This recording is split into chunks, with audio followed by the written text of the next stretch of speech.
Hi, everyone. Welcome to our Saturday chat, Pillow Talk.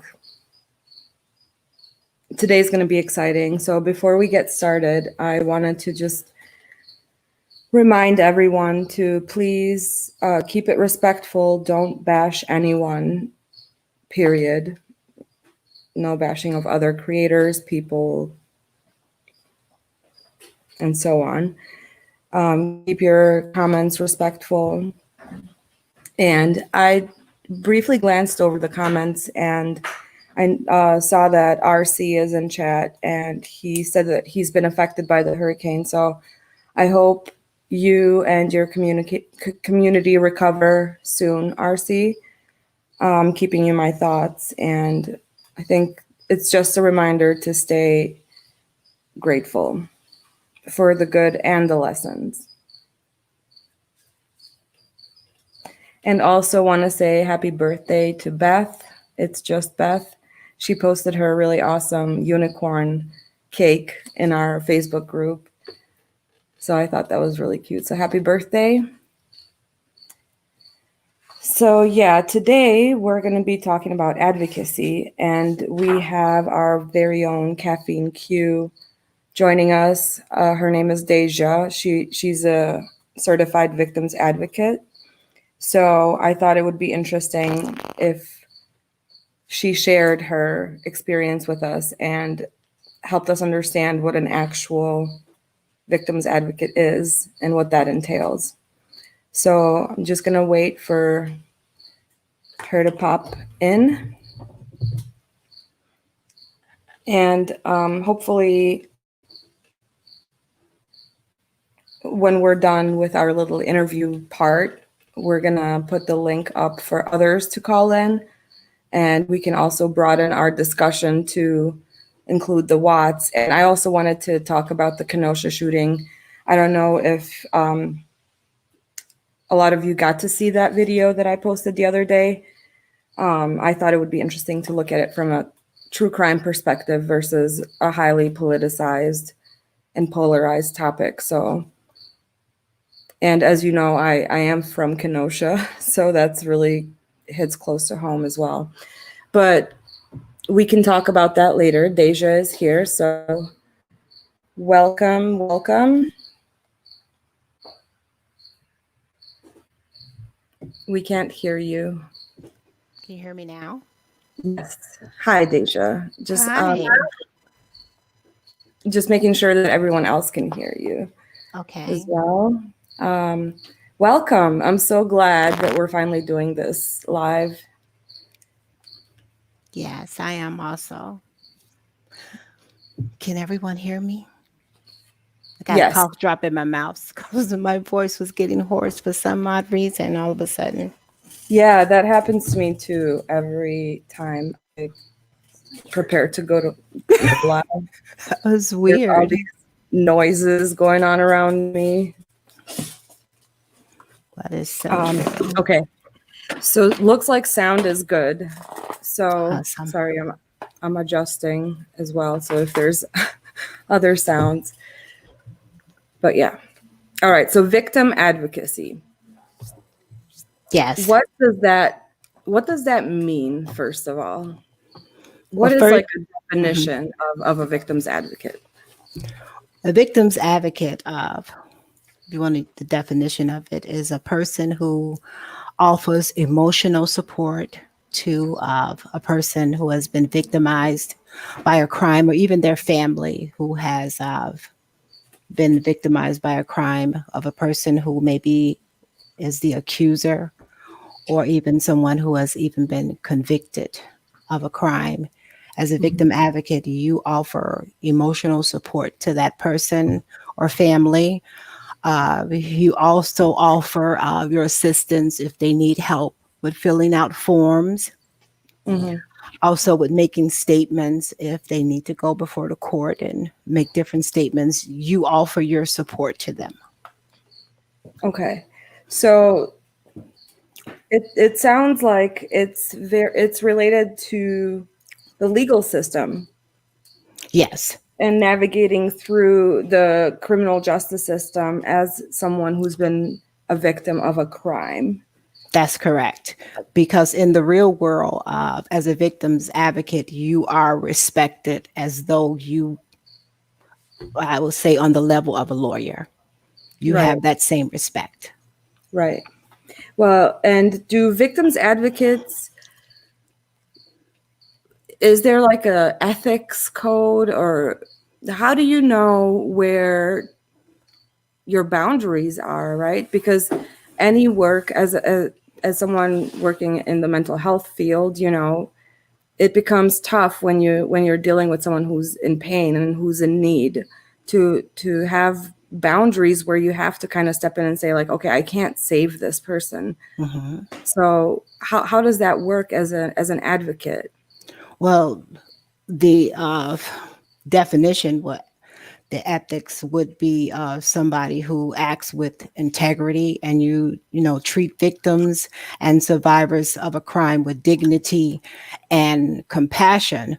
But also, I've heard people say you become their voice. Well, that's the last thing you do, is become their voice. Mm, You want to empower them to be able to keep their voice, even though they may be a victim of a crime, or their family may have been a victim of a crime. You don't want to take their voice away from them. You want to make sure you empower them to keep their voice by assisting them in different uh, avenues and ways of doing things. wow, that's a great point. That is a great point. And I think when we say victim, I think it takes a lot of that power away. And I It think a does. lot of people started using the word survivor versus victim for that reason, because you're right. Just because you've been victimized by a crime doesn't mean that you lose your voice. Exactly. And I hear that a lot, like victims advocate, victim. This is a victim, but also I'm learning that you can also use the term as a service provider, because you're providing them a service to help them to get through this terrible time in their life. Mhm. So, as a victim's advocate, I think sometimes the general perception is also that they get the victims what they want, but that's not necessarily true, right? There's a Right. lot of gray area in crime, period, especially involving family members. I feel like that would be an important role for the victim's advocate to remind the victims of the power that they do have. Exactly. I can give you an example of Yes, when please. I first started working. I first started working as an advocate. I started working with women who were in domestic violent relationships. That's where I actually started. Uh, I didn't start working with families of crime victims, meaning that someone who had been murdered, until 2018. So I'll give you that example of that. I worked with a lady, her daughter had been stabbed 52 times. She was murdered. Wow. And I was working in an organization that we were helping her to work with the detectives to, get answers about what happened to her daughter. And she didn't understand the legal system, a lot of paperwork, a lot of stuff that she had to do. She didn't, understand how to do that. So I had stopped working as a victim's advocate, because I mean, it takes a lot out of you. You put Mhm. your heart in that. You put everything in that. I do, I'll put it like that. So I said to the lady that was over the program, I said, I'm an advocate and I can help her. And she said, really? I said, yeah. And, I can help her. So what I would do is that I would work with the detective, like different answers that she was looking for. She gave me permission to talk to the detective, and I would do that a lot. I worked with him. We wanted to know why of weren't when they did the fingerprinting. We wanted to know why they only fingerprinted the guys versus not fingerprinting the females.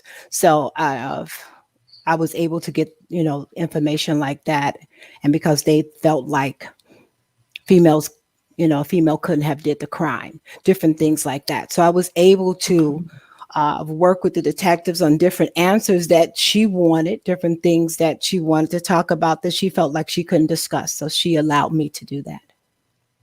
Right, right. Okay.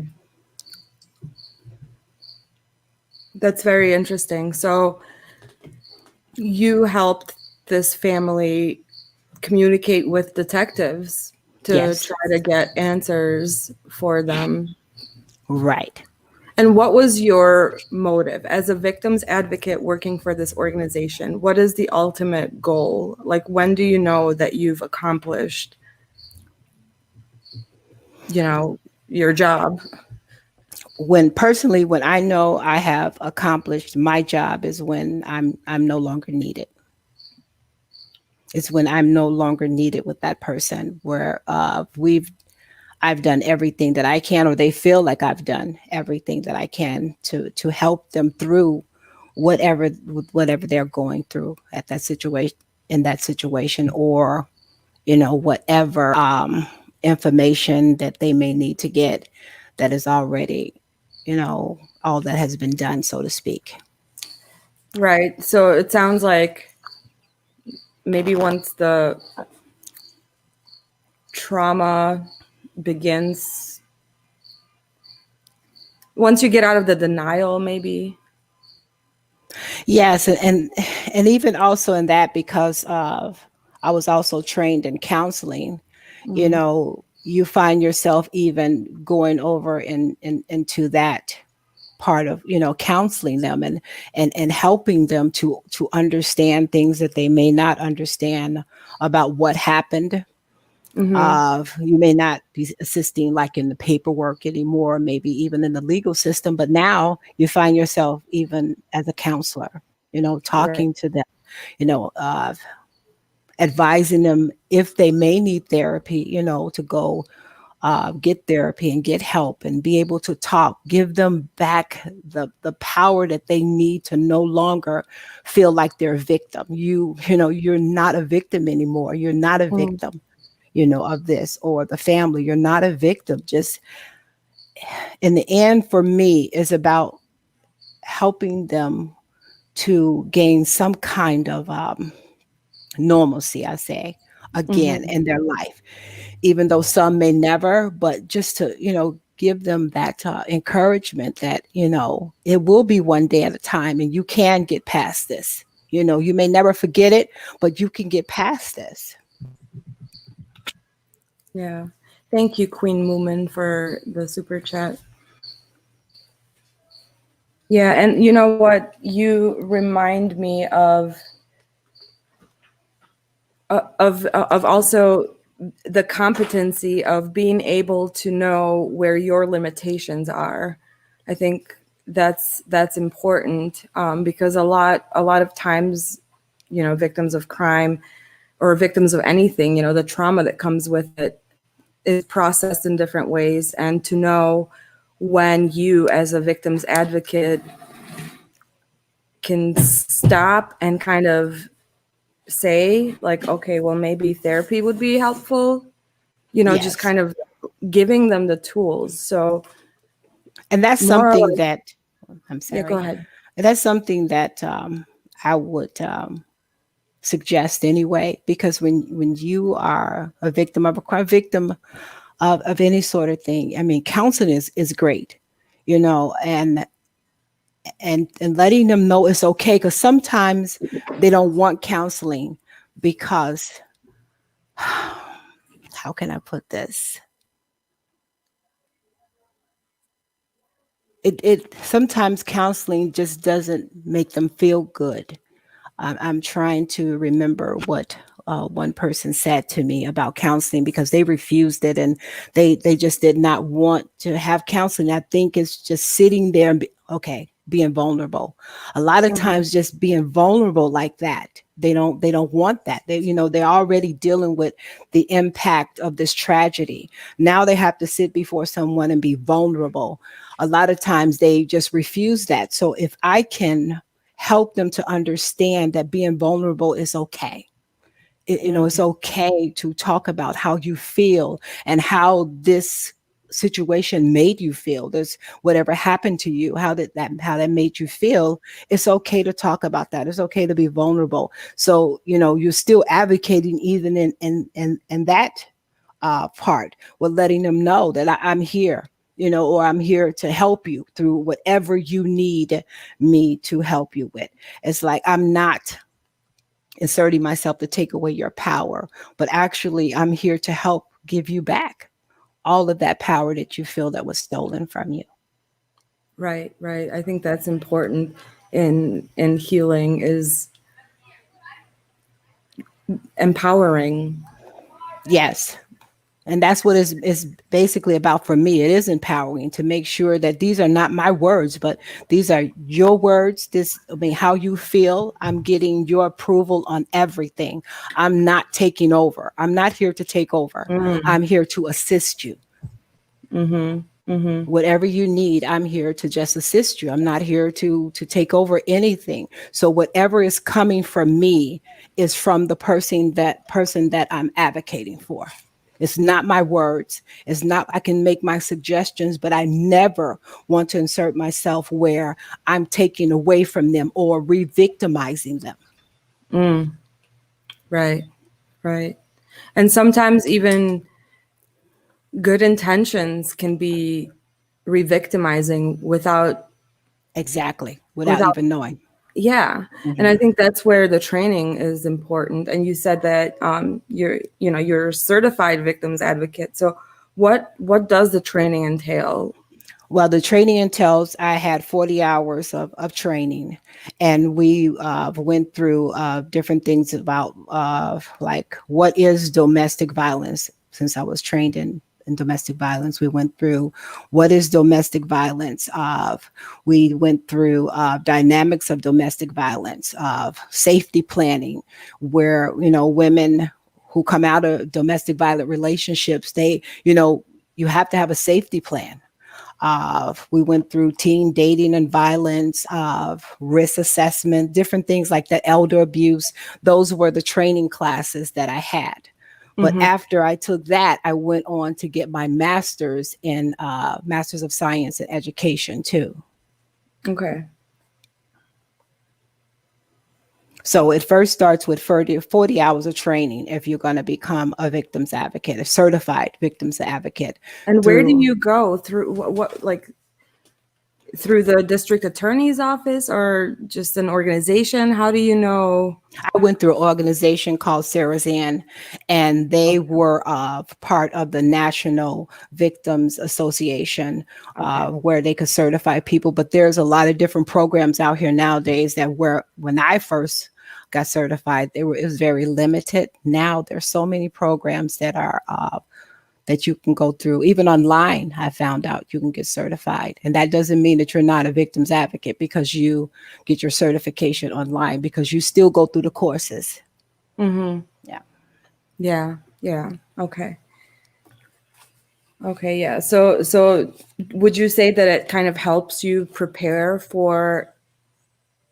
It definitely helps you prepare for what you are about to do, because if you're assisting someone, if you're advocating for someone, if you don't have that, I mean, how would you know what to do? I've heard people say that like, again, you can just be their voice, but no, you're not just their voice.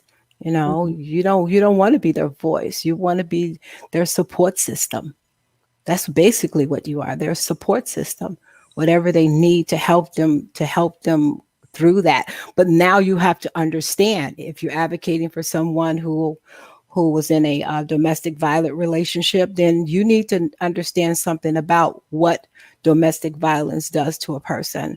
If you're Mm, advocating for someone who of their family member or members were murdered, then you have to understand what impact it has on a person who has dealt with someone who has just been murdered. mhm, So, mhm. I mean, so you have to know, you just don't rush in and be an advocate without any sense of knowing, how to handle that person, or what to, what to say to them, or what process to help them through. Right, right. I feel like a lot of times this was part of the Kenosha shooting that I was going to talk about a little bit, but I noticed how I watched it happen live, right? And it really kind of triggered me, um, just unexpectedly. Like it Hmm. was happening right there, and there was nothing that you can do about it. And I think that's a common theme that I find in victims of crime, victims of torture, victims of just anything. It's that involuntary taking away of your power, of Yes. you're completely powerless. Yes, because after you become a victim, you do feel Yeah. powerless. I mean, even families, even a person who has the accuser of the crime, that family, it Mm-hmm. becomes feel powerless. Like, what could I have done to stop this? What could I have done to? Why didn't I see this coming? What Mm-hmm. could I have done to prevent this? You start to lose your power. Yes. Yes. And the mind kind of turns against itself, It really. does. And it can become very dangerous. And depending, trauma, you don't compare trauma. You don't compare someone's suffering. And, there is no such thing. Everyone's experience is valid It because is. it's their own.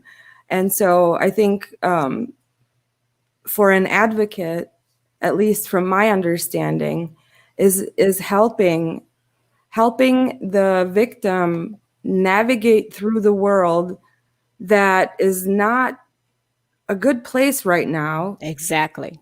even though the world has not changed at all. No. But when But you the become a mind, victim, it changes for you totally. yes. And the advocate is supposed to stay neutral. And I can say, I hate the perpetrator and I hate Yes, everything about the perpetrator. But the advocate's point is not to say, yes, I do too. The exactly. advocate's point is to say, and that's okay to have those feelings. Hmm. And they also can't just take over your entire life. No, you have to become So encouraging. yeah, You have to become encouraging to them. You can't sit and uh, be negative. They're already dealing with something. How can you advocate somebody, be an advocate for someone if you're sitting up being negative? Also, I wouldn't want anyone advocating for me and all I hear from them is negativity. I think that would traumatize me even more. absolutely. That's where my confusion comes in this YouTube crime community. It just appears like people are going through identity confusions. Hmm. They haven't found themselves.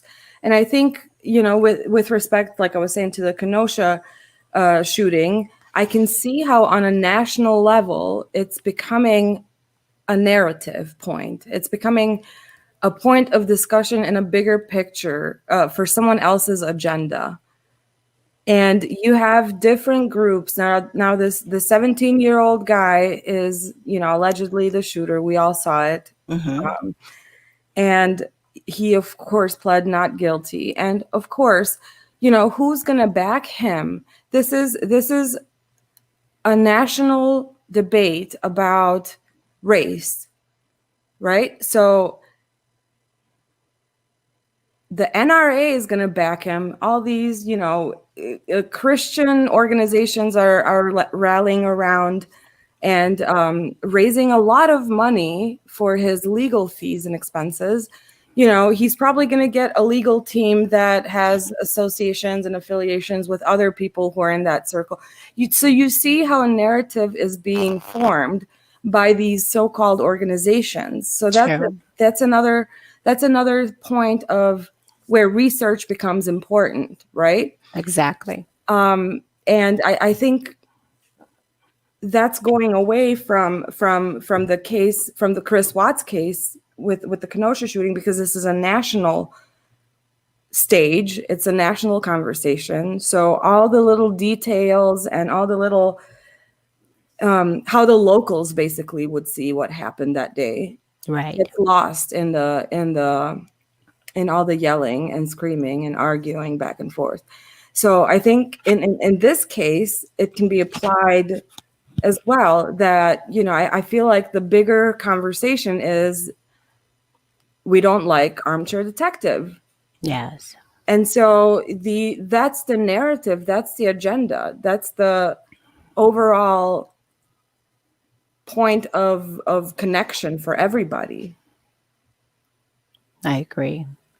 It really is. And it's not, you know, I think like at this point with the group of people who do call themselves advocates and who are pursuing, you know, laws and whatnot, you know, I don't know, like someone who has some training in victim advocacy and in law and mental health and trauma and treatment and all of that, you know, I just look at that whole group as only hurting the Rusaks even more. They're And definitely hurting. They're definitely hurting them. Just, I mean, just the things that they do and the things that they say on their platform, and that goes back to of being of again what we were talking about. I'm sorry, my train lost my train. Neutral. You mhm, know, I don't see anyone being neutral. You know, I see you sit on your platform, and I hope Cher doesn't mind me using her as an example right now, because that really touched me. That's when I realized that I wanted to do something different with this.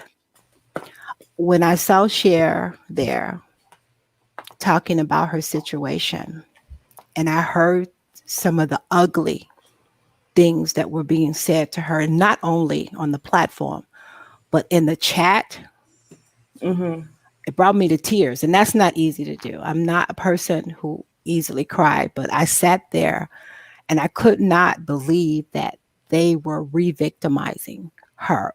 I'm like, where's the compassion? Where's the empathy? Where is it? Where was it that day? I didn't see it, and it made me angry. It made me angry that you sit here and you call yourself advocates, and you're sitting here victimizing someone and putting their business out, yelling at them, screaming at them that they are an animal abuser, and you're an advocate. I was so angry that day. I was mm. so angry that day that I decided to get involved with. I'll tell you what I'm doing with the National Organization for Victims Assistance. They're Mhm. they're starting an office is for advocates of an ethic program. So I said that I want to join forces with them, and I want their ethic program to be called First Do No Harm. Mm. And First Do No Harm is when you come in and you are an advocate. You're saying that you are an advocate, but you're victimizing this person. So let me find That's amazing, Deja. That's really awesome. it made me that angry. It really did, because I could not believe the things that I was seeing and the things that I was hearing from them. Mm-hmm. Mm-hmm. I'm trying to find it right now. Oh, here it is. And it's called secondary injury. As an advocate, you have no right to commit secondary injury on somebody who has already been injured. And what secondary injury is when there is no support for what has happened to that person. As an advocate, you don't have any, you have lack of understanding, you have lack of compassion, support to that person. And now and blaming them for the act. Well, you say don't blame the victim. Well, that's all they did that day. That's all they did. So the first do no harm will be something that an advocate, if you're calling yourself an advocate, it has criterias that you have to follow, and you have to sign off on that. And I want it on a national platform. Okay. That sounds amazing. Not local, not state, is national. If you are going to walk around and call yourself an advocate, then you need to show some ethics. You need to show some ethics, and I didn't see any that day. And that's what made me angry, is that I didn't see any ethics from them.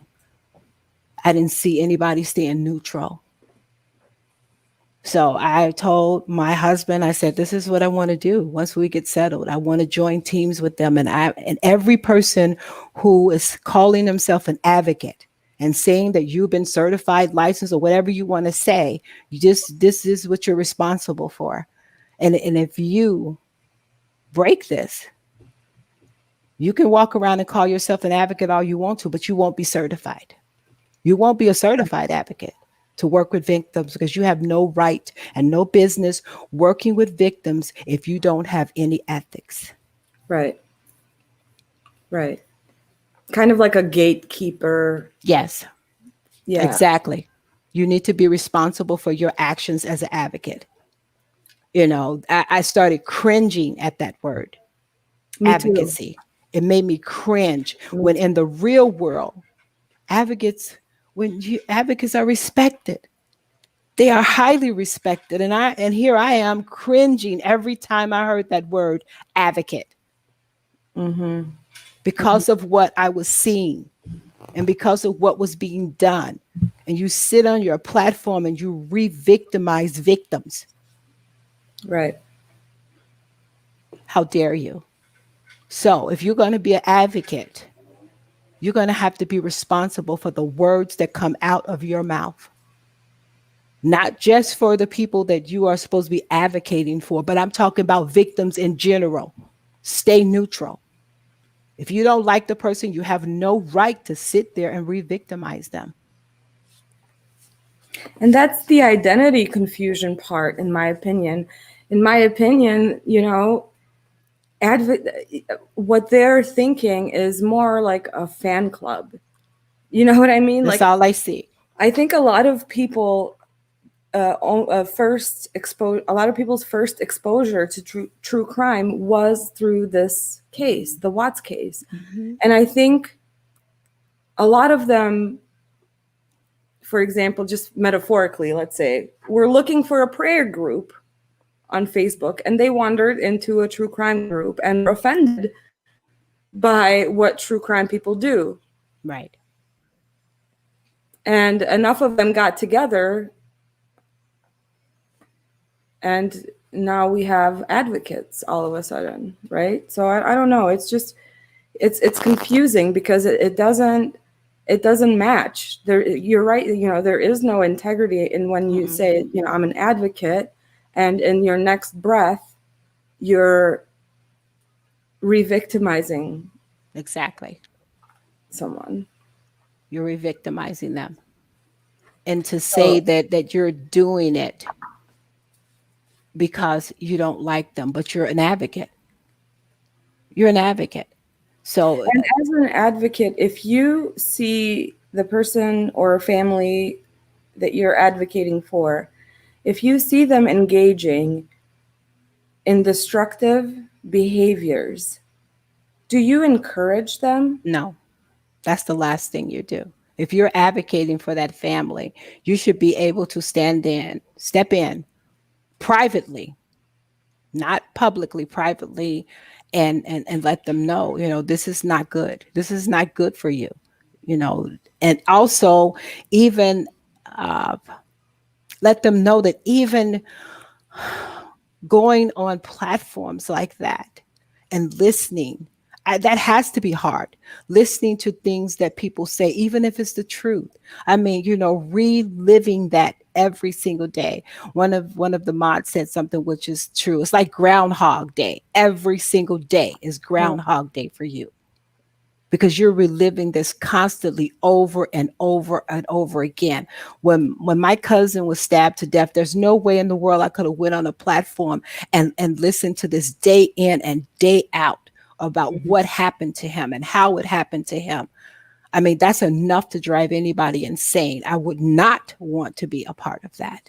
I would not want to inject myself in that. It's like, when do you heal from the trauma if mhm, you're constantly there, seeing it, hearing it every single day? You mhm, already reliving it. Every time you wake up is Groundhog Day for you. So, and now you're on these platforms every single day. How do you heal? When do you heal? When do you even allow yourself to heal from mhm, this? And it's not about, oh, they should stay up. No.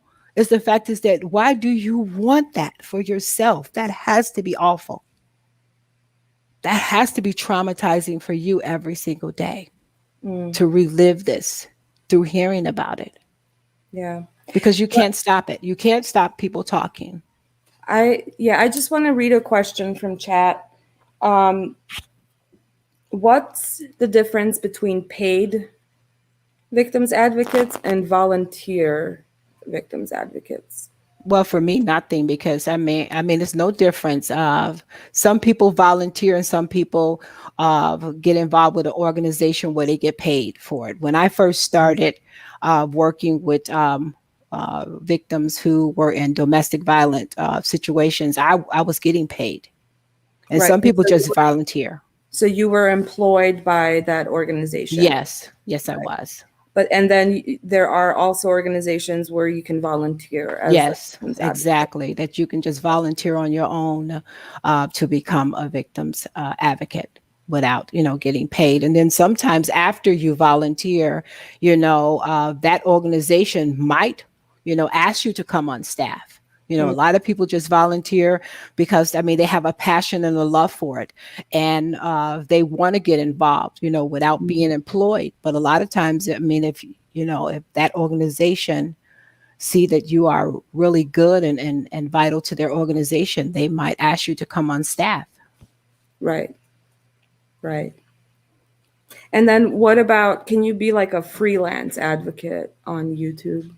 No, I don't. I don't know. I'm sorry.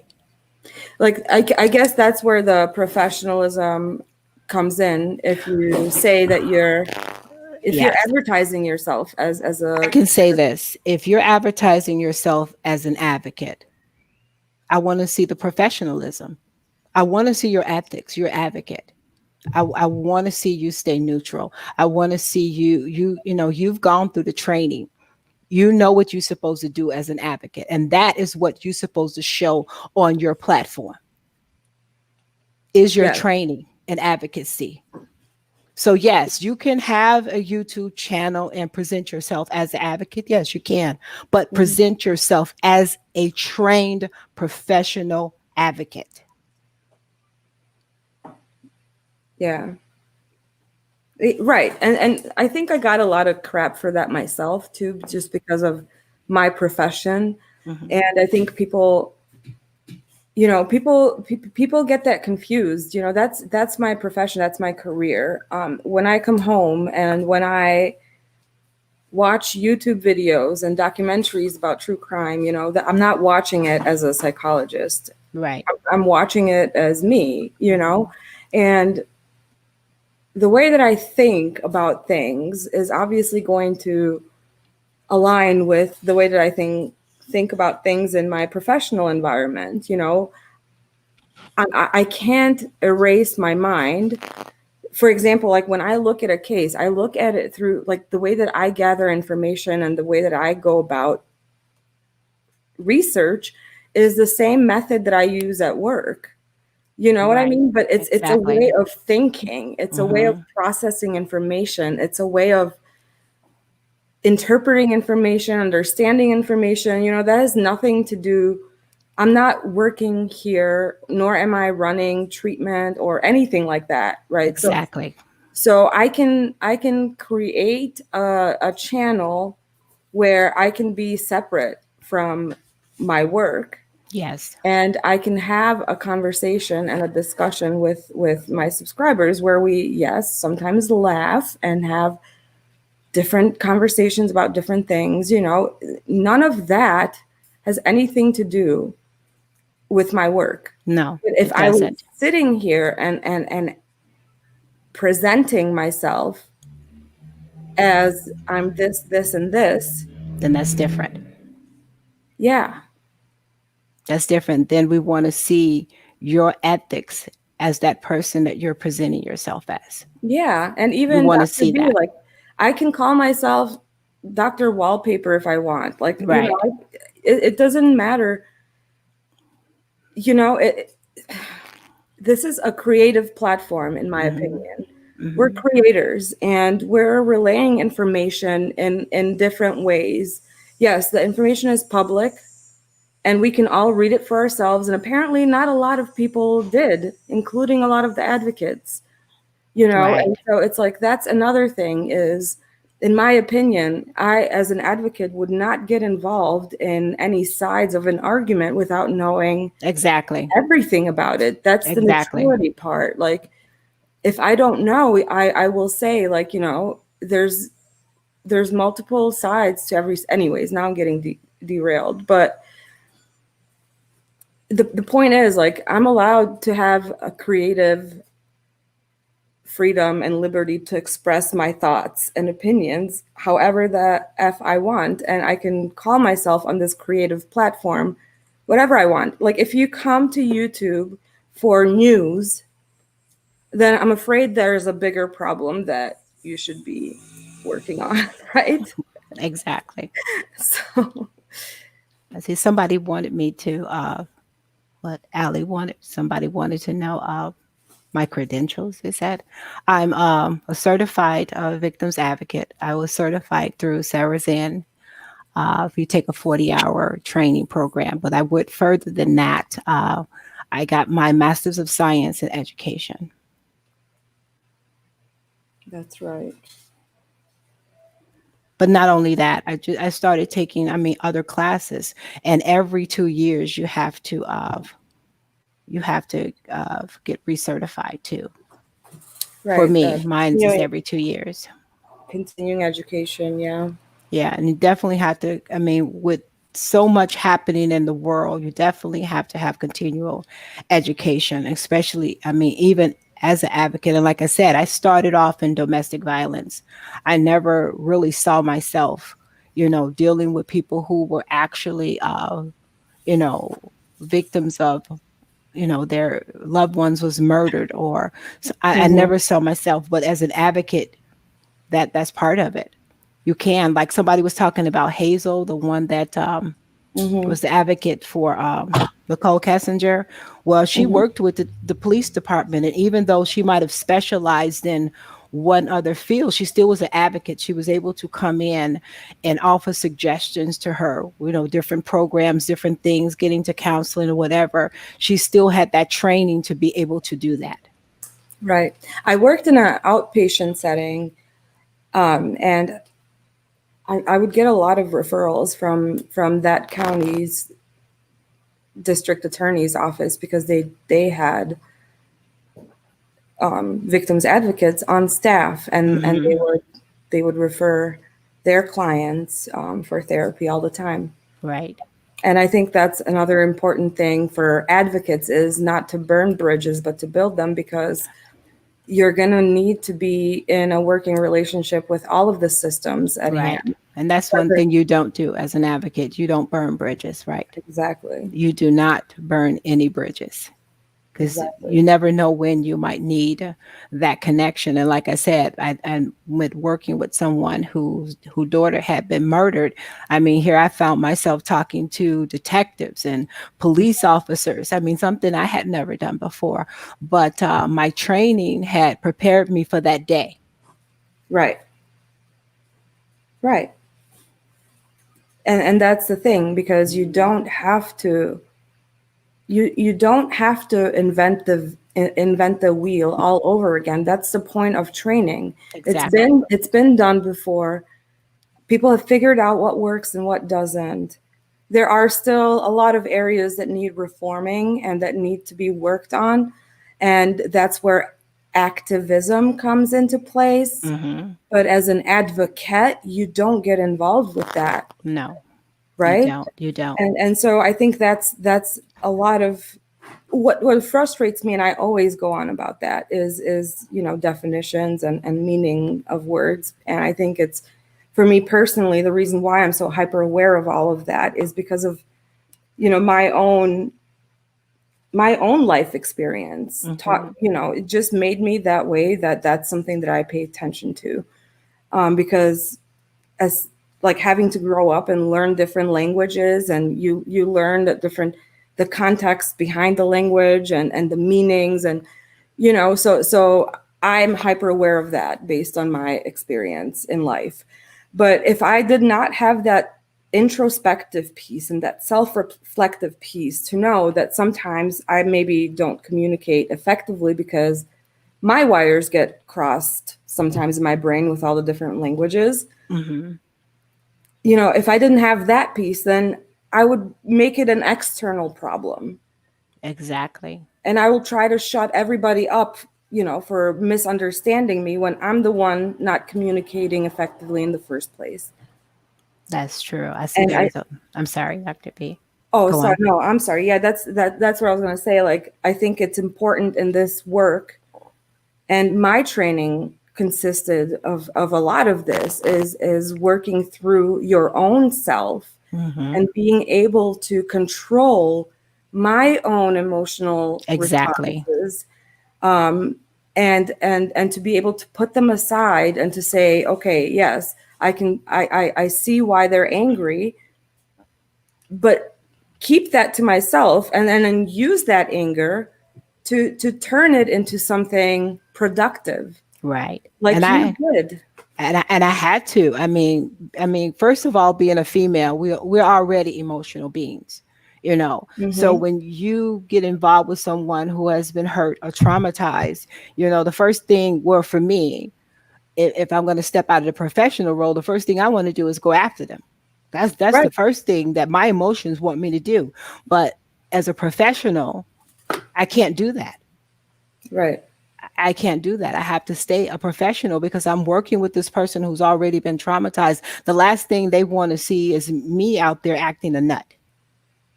So put it like that, me acting crazy. You don't want an advocate like that. No, that's an activist. That's not an advocate. If Yeah. I was an activist, then you would expect me to do that. You would expect me to get in the faces of people and like demand things like that. But as an advocate, no. You Right. have to stay level headed and you have to take your emotions out of it. When I work with people and I feel they're hurt and they're crying, Hmm. it's hard for me not to do that with them. Right.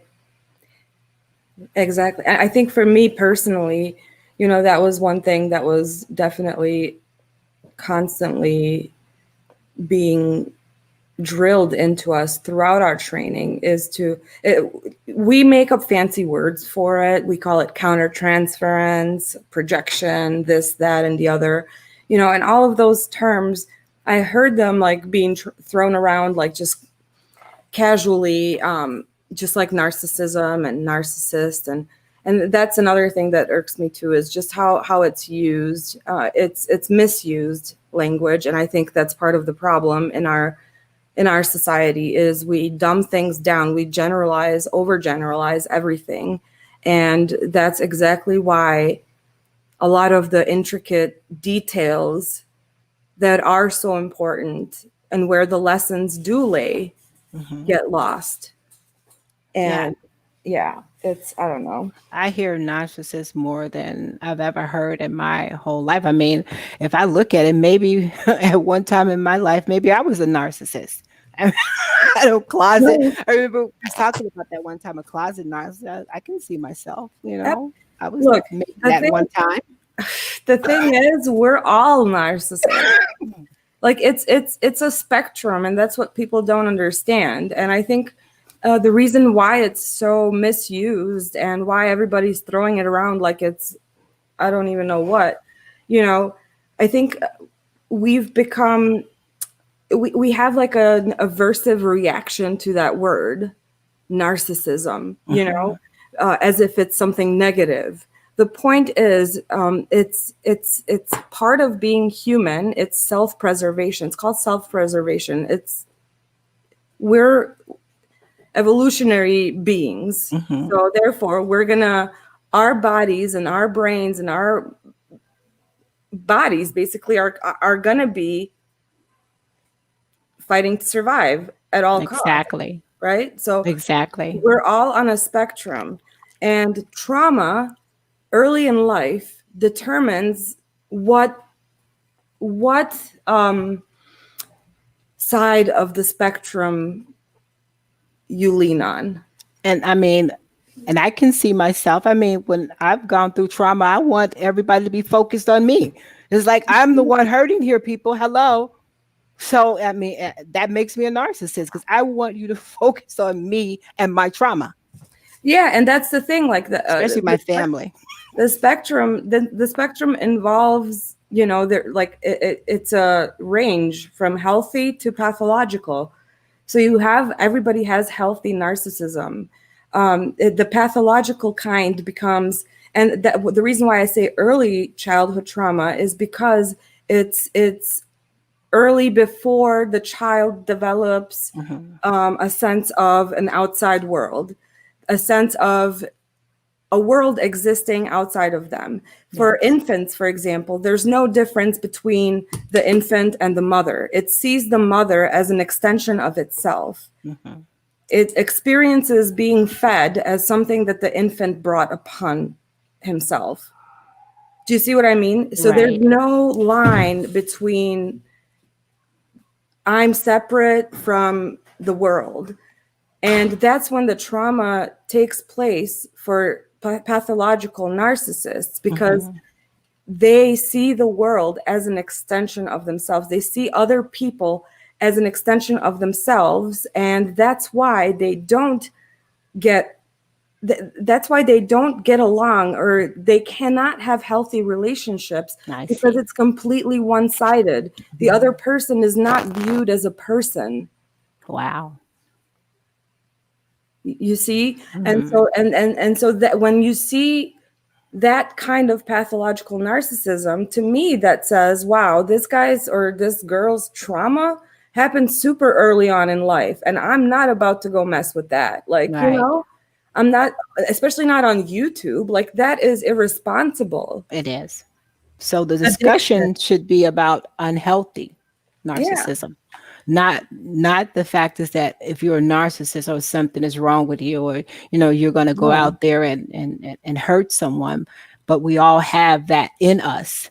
And like you said, Yes. it's self-preservation. If I'm hurting, I want you to understand that I'm hurting. So yes, I am a narcissist right now because I want you to focus on me. I'm hurting. Right. That's healthy because you Right. have established that you're hurting and you want that focus. Right. Yeah. Exactly. And that's the thing, same thing with drug addiction. A lot of people have been affected by drug addiction, right? Mhm. Whether personally or someone in their family, everybody has seen it. And a lot of people don't understand it. And there's a lot of debating about it's a disease versus it's not disease, it's a choice. And people will argue about that, but it's both. It is. It's both. It's pathological thinking. Wow. It's pathological thinking to the point where your body confuses It's life source for an object outside of yourself. Wow. Object, person. So drug addiction, well, addiction period, is not about a substance. Mm-hmm. It's not about drugs. It's not about whatever. It's about the addictive thinking pattern and the compulsive behaviors that come with it. It's an OCD like disorder. Okay. Right? And so it's deep rooted. If I see someone on the street begging for money and I say, I'm not going to give them money because they're going to use it on drugs anyway. Like, I just got angry at someone for trying to survive. They convinced their body that this is how they need to survive. And I guarantee you that anyone with at least one healthy relationship in their lives is not gonna go out and stand out on the street to voluntarily strip themselves of their dignity because they just want to buy some drugs.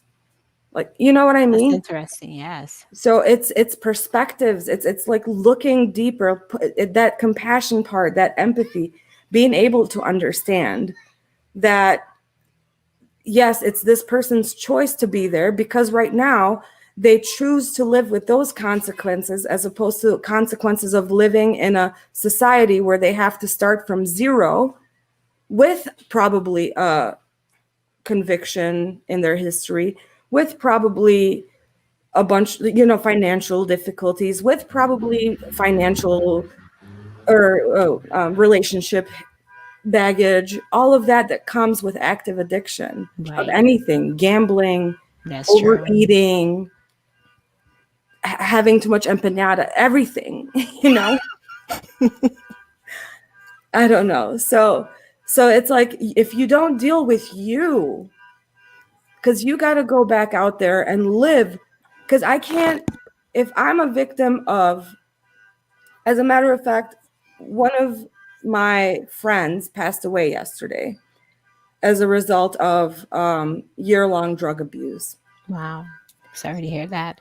Yeah, and he was actually very young. He was still in his 20s. And it was difficult for me to watch it because I knew where he was headed. And there was nothing I can do to stop him. Yeah. And he knew what he was doing wrong. And he would stop and he would try to start again. And of course, his past would bite him in the ass. And everybody would say, oh, he's just lying. And he's just that he's a narcissist and he's this and he's that, and it was beyond anything. Like, you can get the person to stop using the drugs, but right, Deja, there was no support. No support. Yes. That support is so important. That is so important, more than anybody can ever realize, that everybody needs support. Whatsoever. This person told me before, when we would have conversations about this, they would tell me like that some of the correctional officers cared more about his well-being out in the streets than his own family did at times. Like, Wow. And now he's gone, and I was waiting for it because that's that powerlessness again. I can't save him. Right. And I could be sitting here in guilt now, thinking, oh, see, I'm the professional. I should have been able to get through to him. No. That's not how it works. Mm-mm. I'm not in a power struggle. And that's how I felt when I was dealing with women who were in domestic violence situations. And, we, a family member, we developed a safe house to, give them everything that they needed, versus going a lot of the places where they would go to. The first thing the women said is that they were given chores to do. Here they've been traumatized. Mm-hmm. And the first thing they want to give them is tell them these are the chores that you have to do the next day. So when we found out that, we developed a program where women could come in and they could feel safe and they could feel, Mhm. comfortable there with their children. I mean, you're there with your children. So if you don't feel safe, automatically in your mind, you feel like, man, I was better off where I was than I am here. But when I saw a lot of the women going back to their abusers, Mhm. it was hard for me to watch that over and over again, knowing what the possible outcome could be, knowing that they don't understand that there is a honeymoon period, Mhm. where where this person could be this charming person all over again and do everything you want him to do. But once that honeymoon period is over with, what are you faced with after that? And the honeymoon period can last for a long time. Right. And when I would see that, I, I would say to myself, wow, why can't I get across to them that, that this is what, when he put the first time he put his hands on you should have been the last time he put his hands on you. Why can't I help them to understand that? And that was hard for me, working with women, who was in domestic violent relationships. That's the part that was Mhm. hard for me. Right. Being able to, that was, that was hard for me too in working previously, with in a like addiction centers, Hmm. and just I would take everybody. It was a group setting. I would take everybody's relapse like a personal failure. That's Yes. that like need to rescue. Hmm. That's a projection. That's my own personal projection, is not being able to separate myself from their problem. Right. Right. Or feeling like you said, as the professional, that you should have been able to so called save them. And that's not my No, that's not my no. objective. That's not my Mm-mm. goal. That's Mm-mm. not what I do. No, no. But again, being females and being emotional, you feel that. And you can't help but feel that. So you have to learn how to separate your emotions from the situation. Yeah, definitely. I mean, I definitely do experience emotions, obviously, Hmm. but that's the difference, is to be able to regulate them. Right. Like, is that, and here, this is for you, by the way. I forgot to play it at the very beginning, Deja, Hmm. but I was gonna say, during my little speech about being respectful, it's all we ask is that people regulate their emotions and to be Yes. able to communicate in a way where they can consider all perspectives, Right.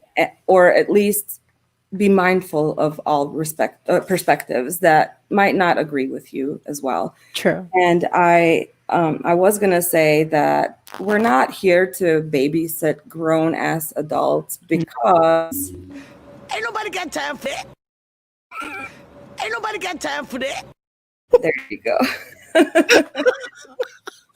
That's my favorite meme. Ain't nobody got time for that. No.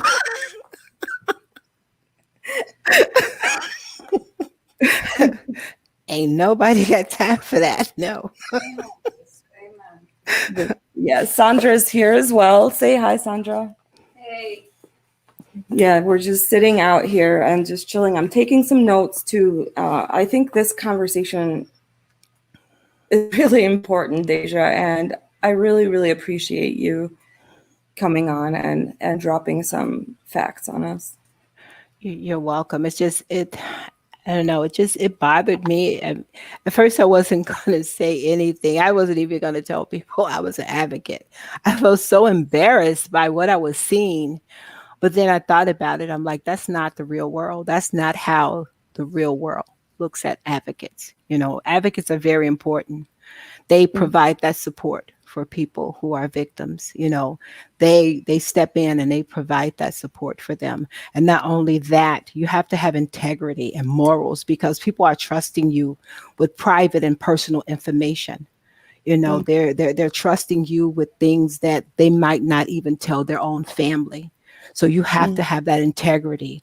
You know, you don't take their personal private information and spread it all over the world. Where's your integrity? You know, So let me ask you,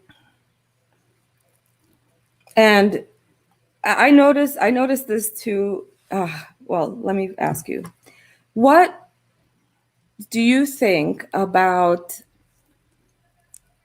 the Watts family treatment in terms of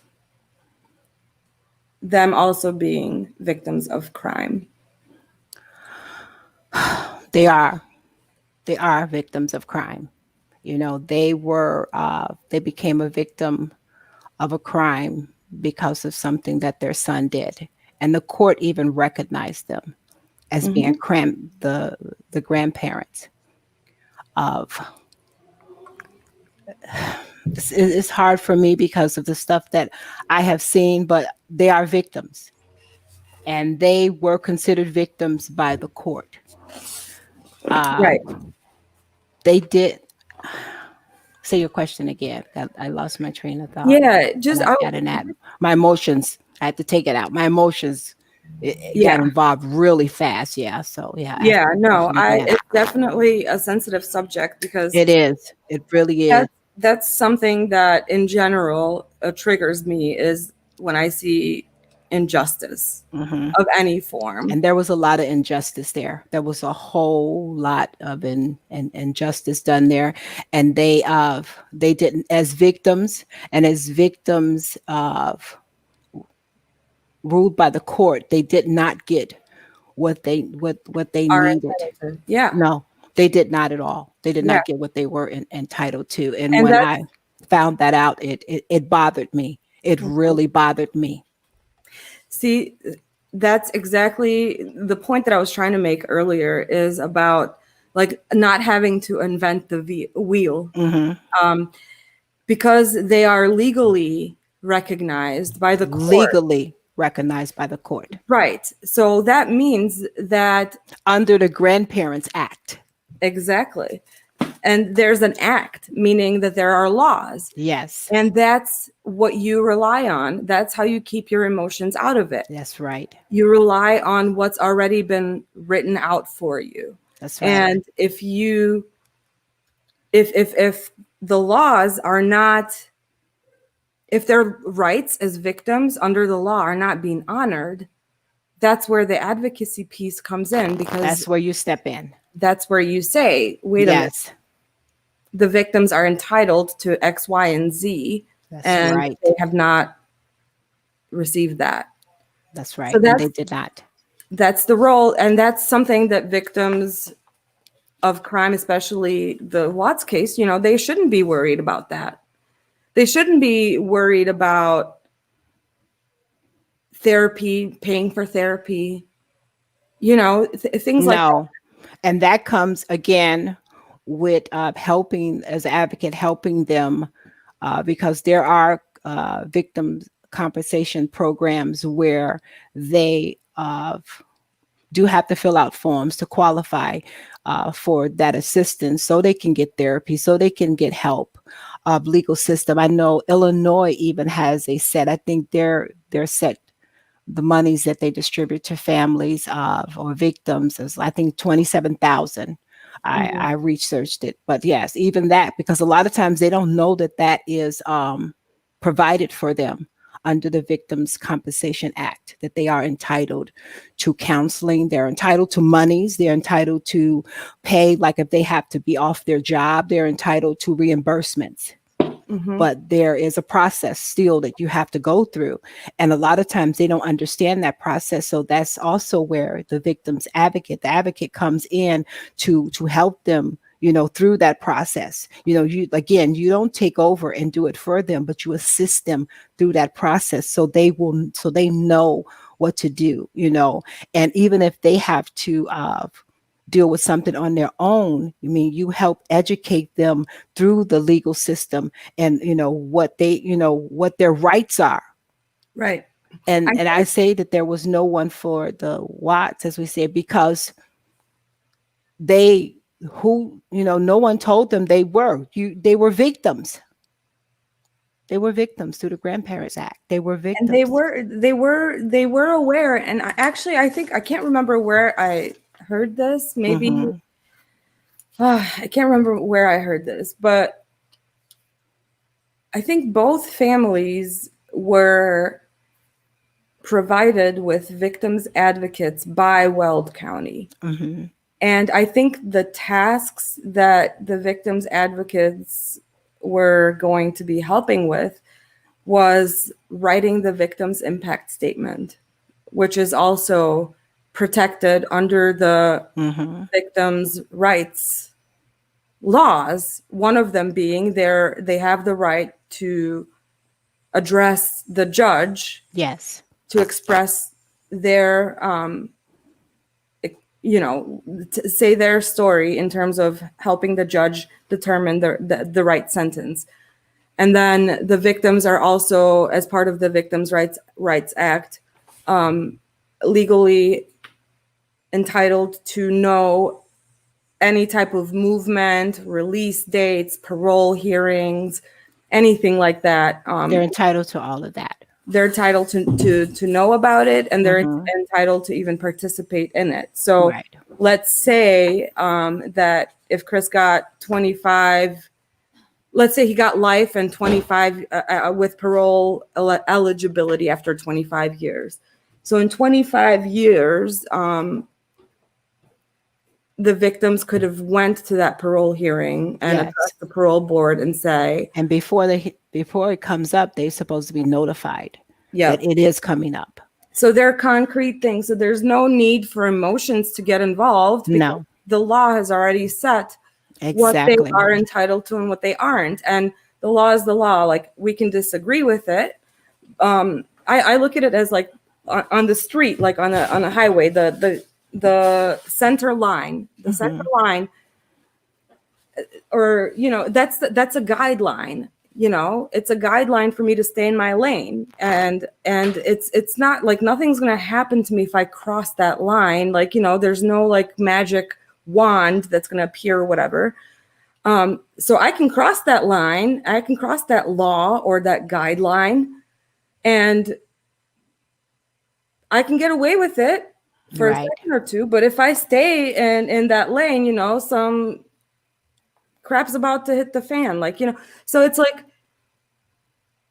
it's already been established. I don't need to test why there's a lane that separates, Exactly. It's like I want to answer this about somebody was talking about the impact statement. My question would be, was the victim's impact statement written? How do I put this? Did the advocate write it, or did the victims write it? I don't know in this case, but again, like we were saying, in terms of being a voice, I think, and roles, like I think it would, like, an advocate's role wouldn't be to write their statement, right? You do not write their statement. What do you think? No, I would not write their statement. I would assist them in writing their statement. The words that they wanted to use, how they wanted to address the court or whoever they were addressing. I would help them with that, but it would be their words, verbatim, their words, not my words, but their words. So that's why I asked the question: did the advocate, that the person that was advocating for them, were those her words, or were those the words that came from the family? Right. And either way, the family probably had a chance to read it beforehand, So the wording of the victim impact statement, again, we can pick it apart, but without considering the context. It's always good to, know, like, retrospectively talk about it and pick it apart. But the point is to try to capture that state of mind at that time. And, Cindy Watts is getting a lot of slack and a lot of abuse, quite frankly, for speaking her mind at a time where, mind you, the victims' advocates were from Weld County, the same office that was about to try to take this, put her son Right. to death. Hmm. And the story or the confession that she has at that time, the information that she has at that time available to her is, he said something else. He's pleading guilty to everything, and no one's letting me talk to him. And I couldn't understand that either. I mean, how were they able to do that? I mean, how were they able to keep the family away from even speaking to him? And again, I can't stress it enough. That's where a victim's advocate on the side of the family, I'm going to throw that in now, that's on the side of the family would have stepped in and would have questioned all of that. I know I would have, most definitely. There's no way that they should have kept the family from seeing him. I don't even understand how a lot of things that I see in law enforcement, I have to say, how in the world do they get away with this? Right. And someone just said in chat that the victim's impact statements from the Watts didn't include anything about the grandchildren. And that's actually not true. That's not true. So that's You need to go something back and that- listen to the victim's impact statement. And Right. it starts off talking about the children. Yeah. So I was always confused about that too, Yeah, I listened to the statement and I've heard people say that too. And that is not true. That is not true, and that's sad. And it goes back to, again, people not giving the facts. You didn't even go and listen to it. So now you're spreading something that is not true. It started off talking about the children. Right. Didn't even start off talking about Chris. It started off about the children. Right. Yeah, and see, and that's what I don't get. What's the purpose or what's the point of a rumor like that when all you have to do to fact check is just play the video That's it. and hear for yourself. And that's the thing. Like, we can align with people. Again, it's how we think about things and how we think Yes. about people. So I think that's part of what the quasi advocates seem to struggle with, is accepting that there's different thoughts, that people are free thinkers and they can make up their own minds. And I think that their moral compass or whatever they perceive of morality, gives them that justification, like they're on a high horse. Like, how dare you not comply with what we want? Like, how dare you not have the same moral compass as me? See, that's when the conversation gets lost. It really does. And I mean, and I have to say this, like Dr. B said, that you can align with whoever you want to align with, that's your choice. But what I would ask you to please do is to stay neutral.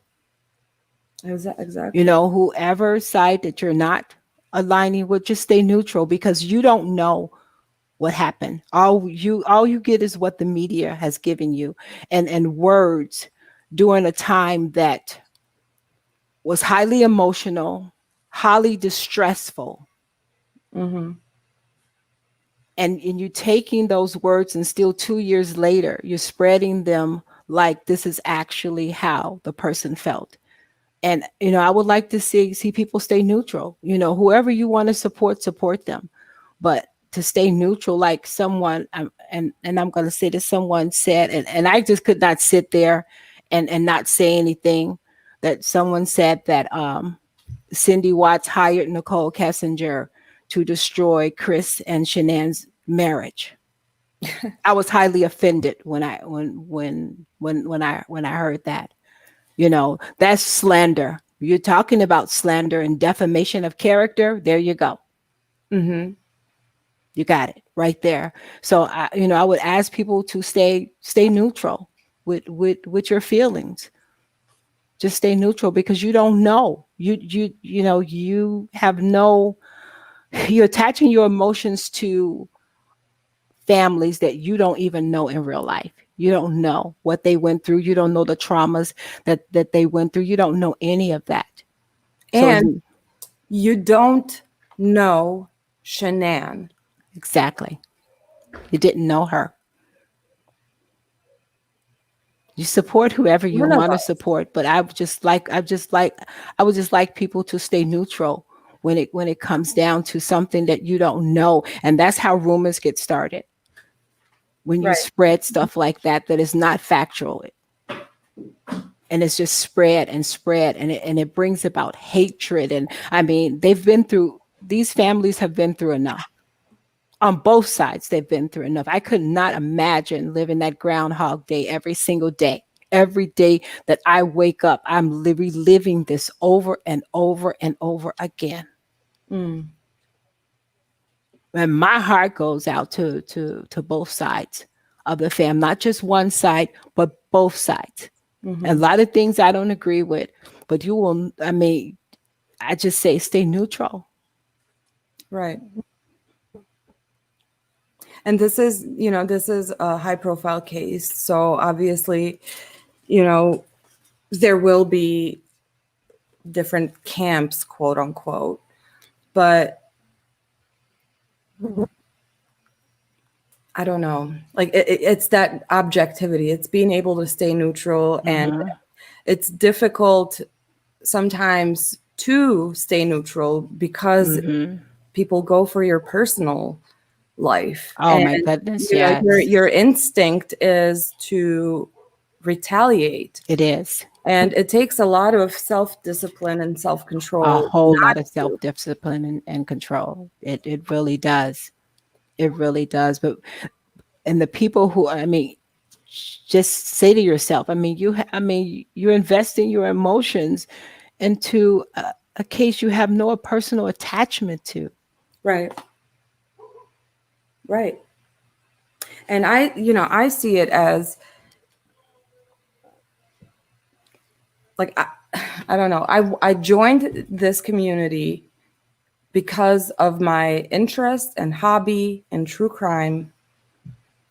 And I reached out to Alan because I thought he was funny and it would have been interesting, and it was, and it turned out to be, we had some great discussions, and I met some wonderful people through this experience, but there seems to have been a lack of understanding that some people choose to stay anonymous, right? I took steps to that I had at my disposal to conceal my real identity because I did not know anything. I was never on YouTube. Like this was really new for me.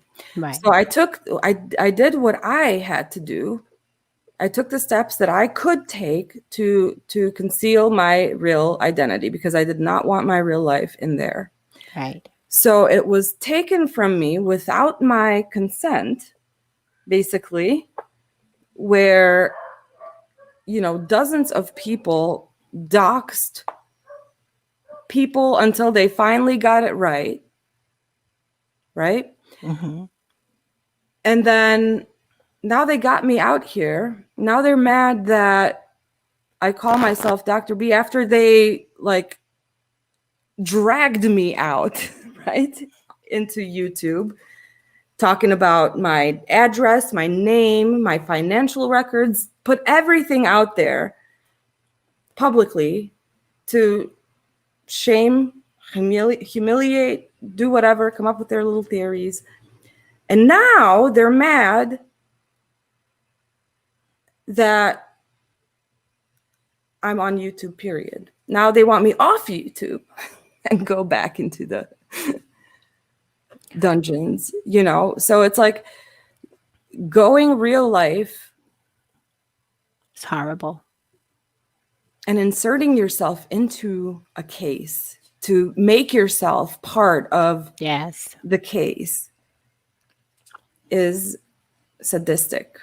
it is. And the lies and not and just the doxing is horrible, but the lies that are being spread, the things that when you know the truth and you see someone spreading lies, it's like, where did you come up with that?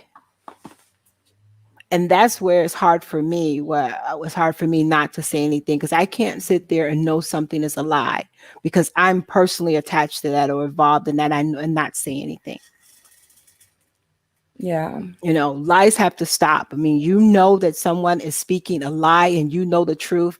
It's your responsibility to say that's a lie and give them the fact. Now, you can't stop them from, continuing to spread that lie, but you can stop it with the truth. Yeah. No matter if they're still spreading it, you can stop that lie with the truth. And that's the problem I have. I just can't sit there and see people spreading lies and knowing that that is not the truth. Yeah, I don't think anyone really knows what's going on anymore. It's really bizarre. It is. It really is. So, did you want to open it up the panel for people to come on? Yes. Okay. Thank you. You're welcome. Completely. Sorry, guys. All right. So I'm putting the link in chat. So please feel free to join us. I will pin it also.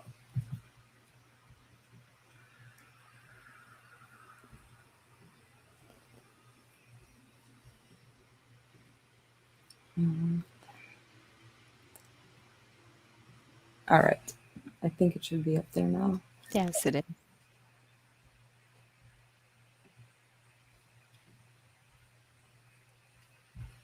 But yeah, what an interesting discussion. Yeah. When I decided to do it, I said, I just want to speak from my heart about especially how I feel about advocacy. When you're advocating for someone, when you are, these are victims. Mm-hmm. These people have been victimized. They're victims. Either they were the victim or they are the families of someone that was a victim or accused of. And when you step in and you connect yourself with them, I mean, you become passionate. I mean, you become passionate with what they're dealing with. You become understanding. It's like, how can you not as an advocate? And that's when I really started. I actually started understanding advocacy when I started working with victims versus when I was sitting in a 40-hour training. Exactly. Hi, Cher. Hi, Cher. We can't hear. Oh, she'll be back. Okay. Yeah, I agree. It's very much different. You're hands-on versus, Mm-hmm. the training prepares you for what you're going to do, but you experience it when you're actually dealing with the person, when you're dealing with them, and is totally different than anything that, I'm gonna be honest, that you could ever learn in a classroom. Like I said, the training just prepares you for what you need to do. The actual experience is when you're working with them. Right. And that's the issue. Like, that's the problem that I have is, victims are being, like, the word victim advocates and like presenting themselves as advocating for someone. But in reality, like, none of that is advocacy. Like, it's Not. so frustrating to watch because I don't know. I don't know. Let me add our guests, and we have Cher back, and we Okay. have Shadow Lady.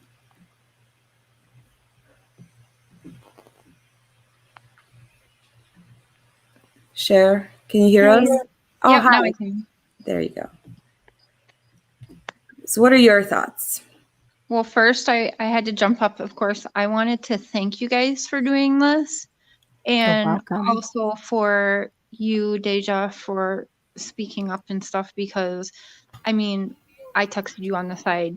Advocates, for me personally, I've worked with an advocate for a couple years now, and they are like heroes, and they are sometimes the only support for like people like me, who I have my kids, and I have a couple, a handful of really good friends in my real life that surround me. But when you go through, and you've seen it, when you go through stuff like that, you really lose everyone around you, You do. because like you guys are saying, they feel powerless. Your friends don't want to keep watching that. And a lot of No. times the friends keep stepping up, like, come with me. And you might go and spend a couple nights, but then you're running back to the guy, and they get so drained from watching And the that families do happen. too. And I was going to Yeah, say that a lot of people say, families well, do too. why don't their family or friends step in? A lot of times they can't. They do. They're Yeah, they too do, but so then they close can't. to the situation that it's Yeah. hard for them. Yeah. Yeah. And so you see a lot of them are going, and that's what the also the abusers count on that. They like to make sure they have you all to themselves. They like to make sure you have burned bridges so that you have nowhere else to go. They like to make sure, they slowly make sure that the victim is basically isolated, where they have no one but to depend on this person. True. And they keep going back because then they're afraid, oh, well, a lot of times it's single mothers, and what mother wants a broken home, and it's single mothers that come from broken homes, and they don't want that for their children. And there's a lot that goes into it. So I And that's where believe empowerment comes in at, Right. where you empower the person who has been victimized into knowing that, you have the power. You don't have to settle for this. You have that. But if you've been victimized for so long, you just feel like you don't have that power anymore.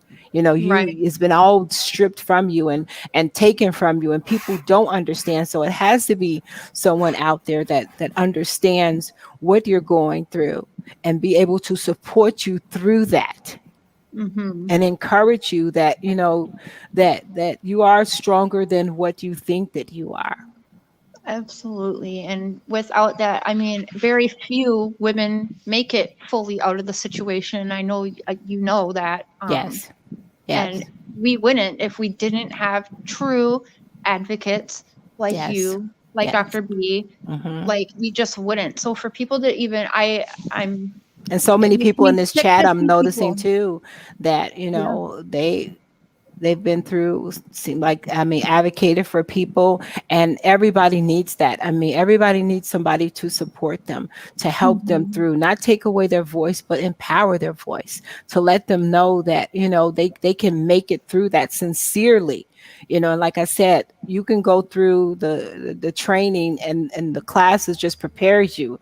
But when you get out there and you work with victims, that's when your heart, you understand, and your empathy, empathy comes about immediately. Well, for me, it does, to understand that. But the hardest part, like I said, for me, was watching them go back and knowing that this is only a honeymoon stage, and the honeymoon stage can last a very long time, depending on the person.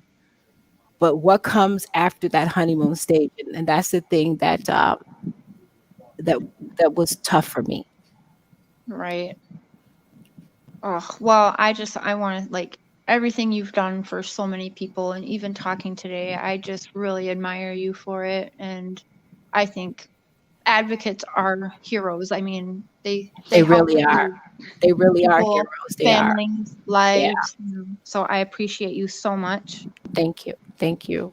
And you too, Dr. B. The same for you. I mean, we need people like you and how you conduct yourselves. And the other way, I don't like people just using that label at all. It's a Labels, privilege. period. It's not like, I don't, they're using it wrong.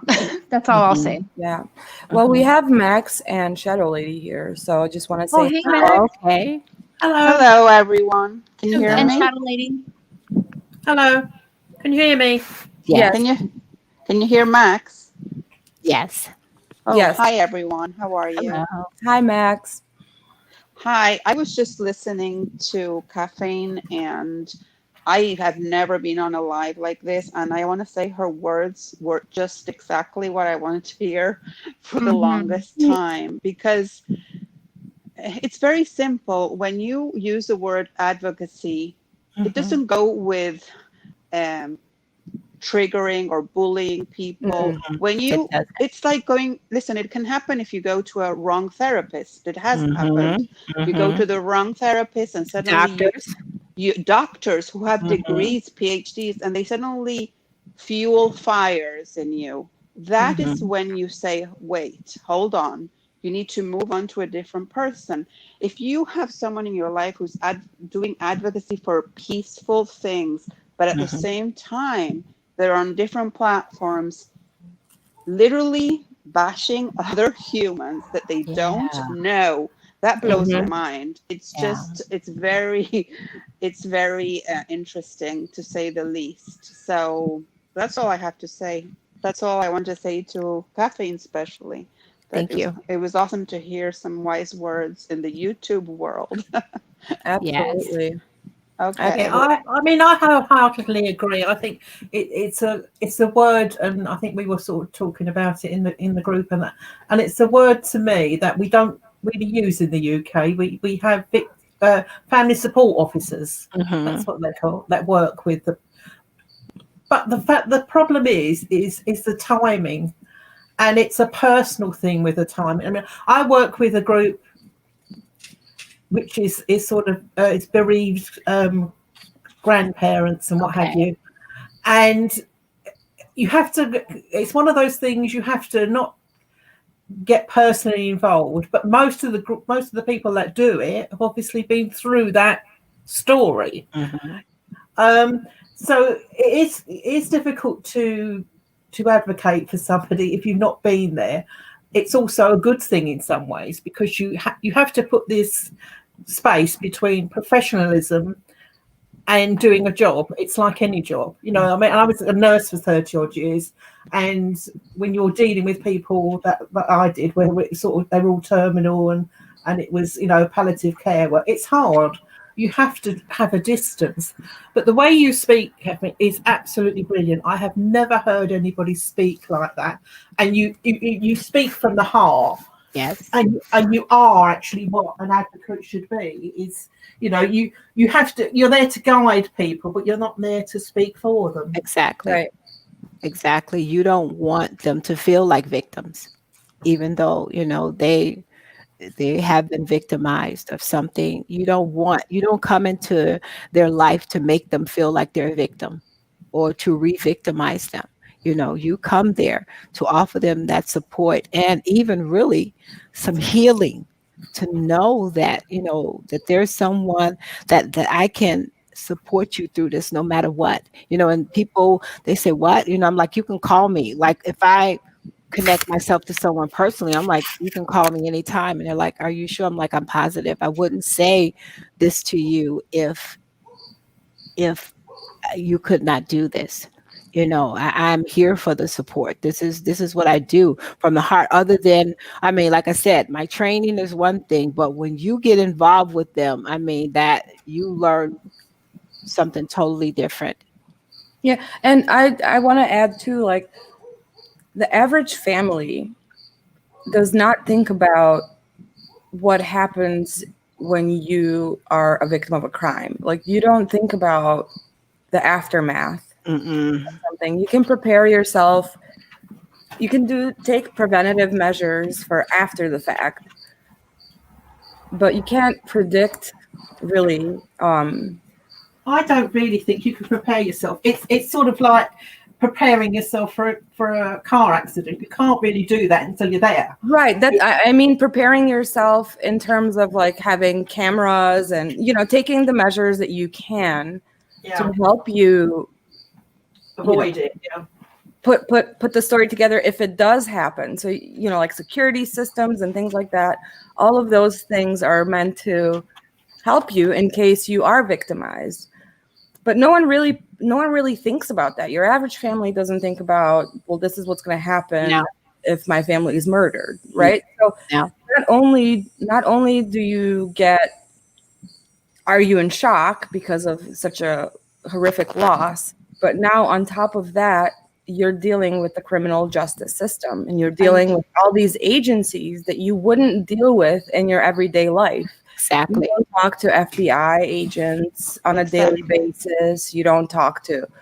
And I have a real, I feel so bad for everyone in this crime that we always talk about, but I cannot fathom being the mother of him, because I already said this. Not only this grandmother lost her grandchildren that I'm sure she loved, but her son did it. He said he did it. If you don't have compassion for that statement, you shouldn't be talking about or giving advice or being on YouTube channels, because just think about what it is to be in her skin. If anything, I would argue that every single day that Chris does not tell his parents and his family the truth is a day of torture for them. Exactly. Absolutely. And the YouTube advocates are not helping the matters, and we don't send that to them, nor do they go out looking for it. Do you see what I mean? So it's like, if I'm not gonna help in any way make sense of that situation, that I'm not gonna, like, I'll stay out of it. I'm not going to contribute to it in either direction. And that's why I was saying that when I want to work with the National Victims Association with developing the ethics of, you know, do no harm. It's like, if you're not going to help, then you are not to assert yourself to do harm. Right. Correct. Do not be victimized. Do not, and that's the secondary injury that I was talking about, is that if you don't have any understanding for the family that you, or the person that you're not supporting, don't come in and re-injure them. They're going through enough. Stay neutral. Exactly. Right. And I wonder, I'm sorry, I wonder how many people are giving their opinions, and I want to know how many actually know these people. Why is it so personal to them? I mean, to me, it's just a very sad story, but I would never go on a panel and start bashing people who say this or that. That is absolutely ridiculous, I think. Well, it's all right now about, unfortunately, they're just using the title advocacy and advocates, when I'll say, in my personal opinion, it's all for an end game, which they are getting. They wanted to catch the attention of a certain family, and they got that. So I should probably just be quiet. And that's the thing, that's the issue that I have. Like, I wish other people would do that as well. I'm not being rude, Cher, but this is the problem to say. It's the keyboard warriors, isn't it? It's that, you know, I'm right, and everybody else is wrong, not realizing there are three different views. There is your view, there's their view, and there's maybe the truth, which we don't know about, and that's all we're trying to talk about or get to. Or the more ideas you throw out there, the more ideas they think, hang on a minute, this is building up, this makes sense, and that's all people are doing, is talking about it. You know, they're not hurting anything by talking about it. Every day people, or did until this year, went into pubs in England and sat there and had conversations about things and people and what have you. That's what people do. That's the human condition. That's what makes us who we are. To somebody to go around and think that they've got the right to say, no, don't do this, is ridiculous. I have never come across anything like this in my life. Never. And what do you think makes that happen? Why is this happening in this case? Oh, sorry. The simple response is don't listen. Like, when someone says, stop talking about the case, I can say, stop listening to me talking about the case, and I won the argument. Like, you can't. But also, why always when any idea is enforced in you, you must stop and question, why is that happening? Right. Nothing should be imposed in you. Hello, people leave countries for that reason. Exactly, and as I say, it does get. Well, you're talking about dictatorships, aren't you? And this is the sort of the road that this will go down once you start these sort of things. And talking does not help. You know, wars were not really sort of ended by people shooting each other and killing each other. They were ended by people sitting around a table and discussing terms, conditions, and sorting things out. And that's what that's what human beings do or should do. You know, it doesn't always happen like that, but it's when it's got personal. It's, as I say, you know, from my point of view, I hadn't been on YouTube, I hadn't been on Facebook for 4 years since my grandson died because of mainstream media. That's sort of how it happened. Wow. My son didn't want it all spread over. It wasn't a murder, but it was, you know, it was horrendous, like everything else. Any loss, nobody know these people that are doing these things. And I also think there might be some people on the other side sort of not realizing what they're initiating. They're not actually doing it. They're initiators and not realizing we don't know what goes on behind anybody's closed doors, and we never will do. We know what goes on behind our closed doors, but we don't know, and we don't know what traumatic events these people have been through in their life. And just rubbing the things into it is the worst thing you can do to people. If they approach you, then fair enough, but do it properly. Whoa, sorry. Whose car alarm's just gone? You know, you have to behave like human beings and decent human beings, and to say yes, you can talk things out, but you've got to respect that there are other people's points of view. And I've looked at all, God knows how many times, I expect like most people, I've read the Discovery Channel with reports and that in this, and there are bits missing, and there are also that. Why is this case so fascinating? Because there was no trial. It was just, in Tammy Lee's word, it was just ended. And this is where people are speculating left, right, and centre, and will do, unfortunately. Will do for years to come, no matter what certain people think they could control and say. No, I think what they've got to do is get somebody on their side.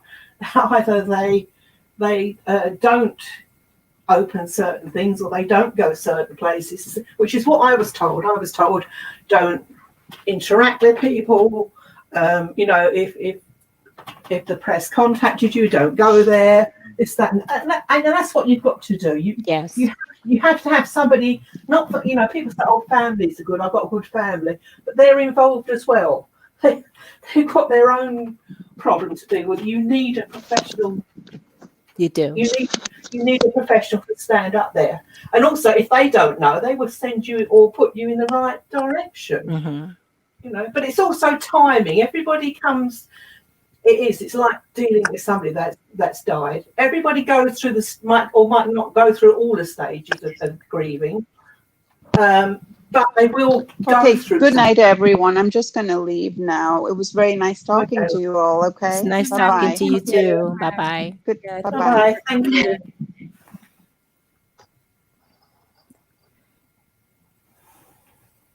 I've lost my thread now. I was just sort of saying, you know, when you go through stages of grieving, it is a journey, and it might take you 6 months. It might take you 4 years. People never get over it. You learn to deal with it. Every day is another day, and you face it. You have to face it. Certain things, and you don't go certain. Oh, what happened? Oh, We lost someone.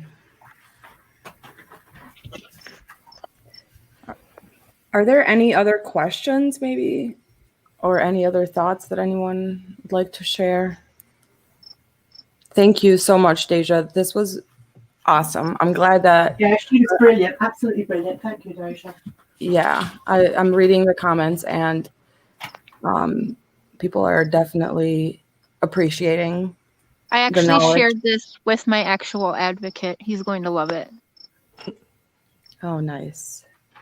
HCN, yes, your speaker should be muted to prevent the feedback. I have to go. Thank you for having me. Thank you so much Thank you for for speaking being out, here. Oh, ladies. thank you I for love coming you. and speaking out too. And I'm going to go make sure my buddy doesn't get bashed too bad. So, bye, guys. Bye bye. Bye, Cher. Thanks for joining us. Yes, thank you. Love you guys. Love you too. Love you too. Bye, Bye. Cher. Yeah, so I think I'm gonna do a whole separate video about the Kenosha shooting because we're approaching 2 hours, and I think this is such a great conversation that Yes. it wouldn't make sense to switch subjects now. Also, I can go and see up about that because I've not really seen much about that, so I can go and Were you gonna say something, Deja? I was just looking at the questions in the chat. Mm. Yeah. Well, apparently there is a advocacy live going on tonight where Daniel Bishop has been invited to go on panel. I wish I mean, I wish that he wouldn't. I wish he wouldn't either. I But feel like it'll be just yeah, pointless based on the conversation that we had. I would like to go over and I mean, if we're done, I would like to go over and support him in chat. But I wish he wouldn't either because he's not going to make any headway there. You know, I can understand. Also got problems, as you know. Yeah, he wants to defend himself, and I can understand that. But yeah, he's not going to make any headway. No, but you know, that's that other side of being able to accept my own limitations that I don't control Daniel, nor do I control anyone, that channel, no one but myself, right? So it's sitting with that feeling of, well, he's going to be chewed up, but at the same time letting him make his own choice. Yes. Hi, Samantha. Hi, everyone. Hi. Hi, how are you? Sam. I know. Sorry, B. No, go ahead. I just first of all, I just wanted to know how it works. That's really what I was trying to do. Oh, the StreamYard? Yeah, I think she meant the StreamYard. Yeah. Right, Sam? I think she's muted. No, I'm not Oh, muted. okay. There seems to be a lag between my headphones and what's going on. That's what was happening to me with the other headphones that I had. That's why I took them back. It was that lag, and then the voice went out.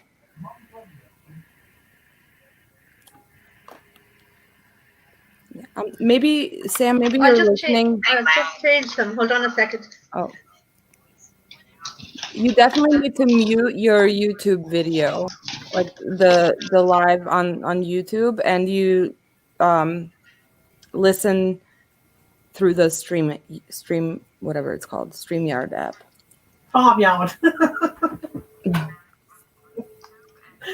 I called it farmyard. I'm sorry. Barnyard. Is this better? Yeah, can you hear us? I can hear you. Yeah, is this better? So. Yes. Okay, so just ordinary earbuds. So, farmyard.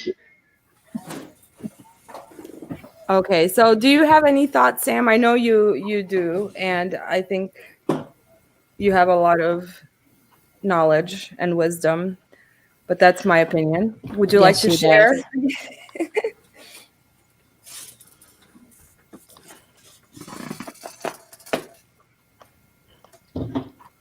Sam? Yeah, I don't know what's going on with these earbuds. I seem to be behind you or something, or you're repeating yourselves. What do I have to do, did you say, Dr. B? Turn off the video on here? On YouTube. Okay. And just go on StreamYard? Yeah. Yeah, it's working perfectly now, yeah. Okay. So I know how to do this in future, that's good. I've loads of thoughts, but I don't know where to start. Deja, you did brilliantly. I'm so proud Thank of you. you. You've done really, really well. Thank you so much. Where do you start, really? And I know Daniel went on there. I don't know. He shouldn't have really. I haven't watched it yet, but he shouldn't really go and defend himself because they're just going to make things worse for him. You know? Oh, God. Can you hear me? Yes, I can hear you. Okay. Yeah. I mean, I agree. I mean, there's no need for him to have to defend himself. People are going to believe what they, want to believe anyway. But like Dr. B, maybe he feels like that's something that he has to do. So, he will learn from whatever happens today. Then that will be a learning experience for him. Yeah, it's just, you can tell from what Cher went through that it's just going to be nasty. And I feel sorry for him, even though I haven't listened to him and I don't know what's going on yet, but I know the backlash he's going to get, and it's just going to be nasty. The thing that broke my heart with Cher was the name calling, to see the people on panel not only calling names, but even the chat, and none of that was deleted, and the mods taking off, being involved with that. I just couldn't believe what I was hearing and seeing all at the same time. Well, I was just watching it and I didn't read any of the chat, and when everybody was talking about what was going on in chat, I was actually delighted I didn't see it or hear it, because what I was watching was just horrendous. I couldn't believe people would act like that.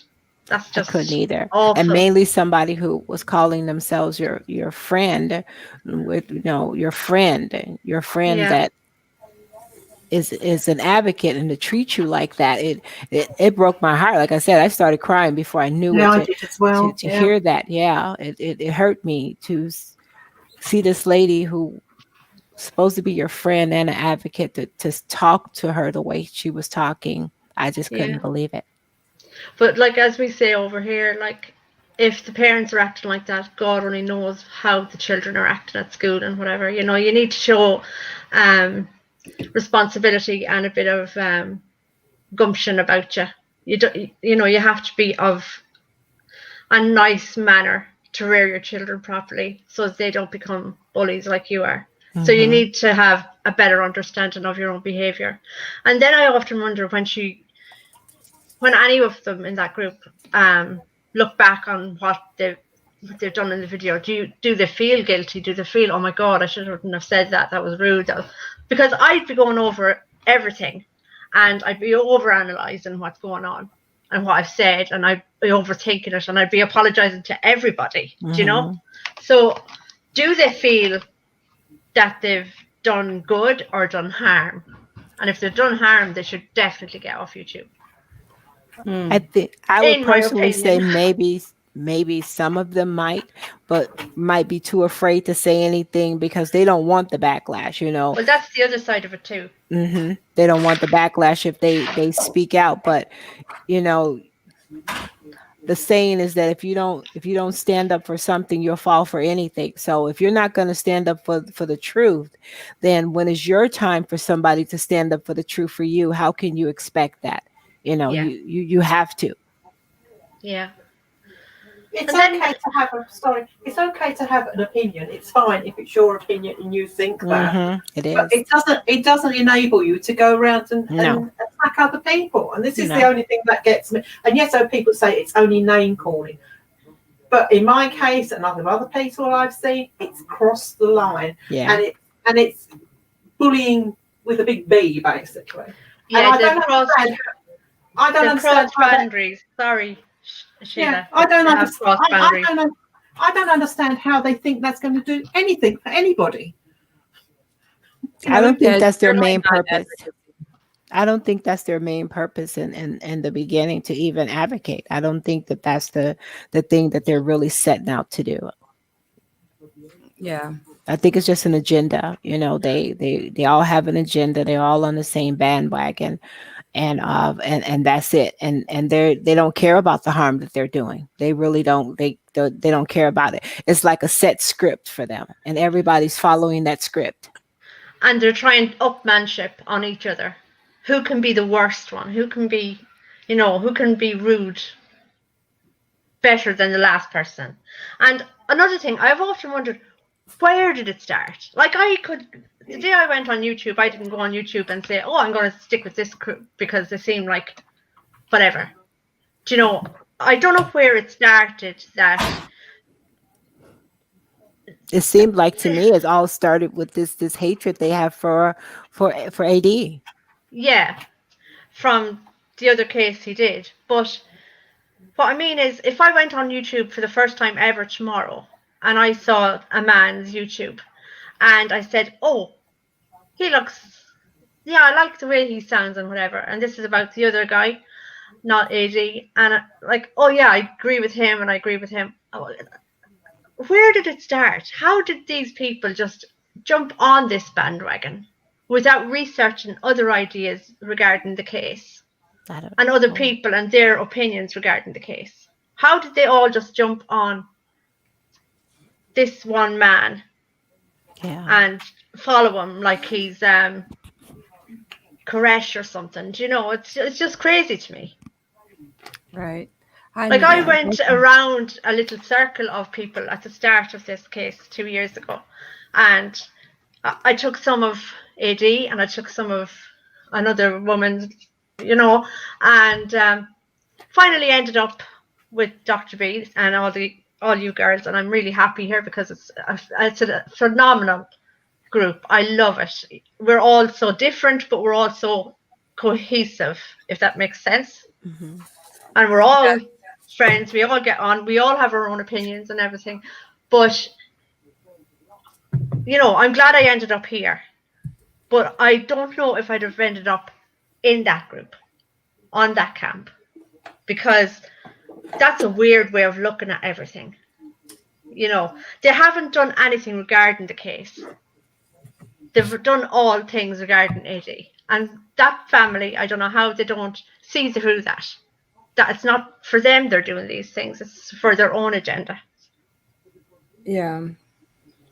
And I see a lot of, well, I'm gonna go ahead and say this, but I see a lot of the anger that's coming from Frank Jr. is this fixation on money and how much AD has made. And obviously, like, there's no proof of any of this. And, I don't understand why people care so much. And then like this fundraiser pops up, and we know that it's not the first one, it's the second one. We know what happened with the first one, and Molly Golightly, the videos are still up. But, we're seeing like a repetition, and now there's some tiptoeing around, same thing. If you ask questions about the fundraiser, how dare you ask questions about the fundraiser? Yeah. But recall, when we did the Frederick File funds, they went out of their way to like contact. I was going to say that. Yeah. Yeah.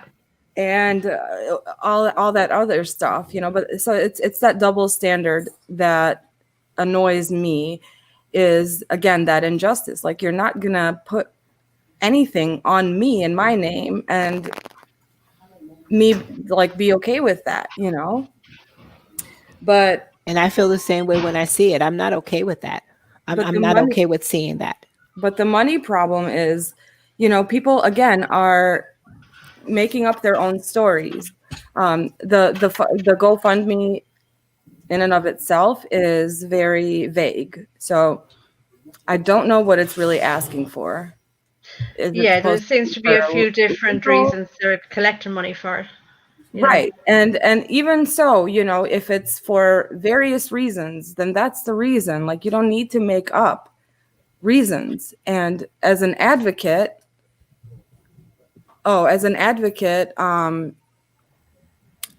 wouldn't that be something that you would consult with? Oh, definitely. Especially if you're attached to that and if you're promoting it. You want to Right. make sure that whatever is stated, that is the truth, that's what has happened. Because I mean, who's going to get the backlash when it's not? You're going to get that backlash. Where you or the advocate, weren't you supposed to know what was going on? And well, you was advocating for them. You was advocating for him. And that's the part, is that the person don't see when all of this falls through, they're going to get the backlash for all of that. Mm-hmm. Absolutely. Yeah. And it's like, again, people's financial stuff is their personal, personal problem. But I think the perception that you're putting out there to your audience is misleading. It's very misleading because it paints this picture of this helpless family that have lost everything, when in reality, let's just get one thing straight. The Ruseks have support. Yes. And they have support from multiple organizations, from multiple people, Yeah. Groups, whatever. They have the support. But the Watts don't. No, they do And not. it's not an equal playing field. No. And people want to bring up money, and people want to bring up profiting from murder and things like that. As someone who is legally recognized to be a victim of a crime, the treatment was not equal. It was not fair. And It's not. And that's not even where, from Well County. Well County didn't even they didn't even treat them fairly, and that's where that's what made me upset, to see that they was not even treated fairly. right. By And them. this goes beyond even what the Watts think or say or read at their victim's impact statement. Like, it goes beyond the interview. Let's just get things straight. Where people say that they started hating Cindy because of the interview that she did. They hated her much before that, way before that. There was a lot of negative talk, and I think I think it's natural. It comes with the territory because of the nature of the case and Chris confessing and everything that went down. They're naturally going to get some of that backlash. But And I different think, stories yes, that he kept telling. yes, but this turned into something completely different. Oh yeah, this turned into a monster that I have never in my entire life of working with people that I've seen. I mean, such hatred. I mean hatred. The words are so nasty and disturbing to me. I've seen personally some of the text messages that were sent, and I could not. I was horrified. I was literally horrified by what I was reading. Right. They try to get right to the bone, don't they? Like, just really, really cut right to the bone of hurt that they can, the most hurt they can possibly put on someone, Yeah. And to blame a mother for what her son did, just to think about that. Every one of you that are mothers and grandmothers, how would you like if your son or your grandson or daughter committed a crime or did something horrendous and you were blamed for that? You were told that you was the worst person on the face of the earth and all sorts of nasty things, and they inject themselves into your personal life and mail you things and send you Right. things. I mean, how would you feel? You have to put yourself in when you're a mother and you're a grandparent, you have to put yourself in their shoes and say, what if this was me? How would I feel about this? I may not like what happened and I may not like him, but when did the parents become at fault for that? Right. You know what? And that another thing that pisses me off too is, like you were saying, that accountability piece, right? Yes. Like, when it would be equivalent to, for example, when I was on that panel with the fake advocates, and I said, okay, you may not like me, but is it okay for people in your group to say they want to put me in an oil battery? I And know. people laughing and encouraging that, and their response to that was, well, it wasn't me. No. Well, Cindy can say it wasn't me. Exactly. Yeah. Exactly. Yeah. So It's a you can't biblical even thought. like they can't even control their own comment section. Well, not only that, Let alone take on someone's grief like that and make it their own. well, not only that, I've heard them talk about reactive anger. So Cindy is not allowed to have reactive anger. Everybody else can have reactive anger, but the Watts family are not allowed to have reactive anger. How hypocritical. I think So- you can have reactive anger, but it needs to go at the right place and the right time. And No, be- I'm saying period, that, they Yeah. can justify why the other family is angry and upset. But when it Yeah. comes down to the other family, they're not allowed to have those emotions. They're not allowed to have those feelings. Well, of course, and also she's got guilt, doesn't she? She must have so much. But I'm so saying much guilt. from the public. Yeah. They're not allowed, that family is not allowed to have reactive anger or emotions or feelings or anything without being re-victimized all over again. But you see, they can't really place the blame and the hurt and the anger that they're all feeling towards the case on CW. So they have to put it somewhere. Exactly. But they're not putting Exactly. it in the right way. Right place. Exactly. And if they had any way about them, they'd probably start maybe a charity for somebody, or help kids hospitals, which I do believe F Senior had done at the start, donated all those toys and everything to charity. But why put that anger and make it into good? Mhm. Instead of just the backbiting and the hate and the fighting, and you're not showing yourself in the proper light doing that. So No. just be proactive and do something right. And at the start, I think, I don't know if it was before the year anniversary, they did the t-shirts and stuff for Lupus. yeah. And why not go back and do that? Why not do another Yes. second year walk? Yes. Make it a yearly thing, and organize maybe, a day party for the kids of the same age of the girls and the baby. Make it a party.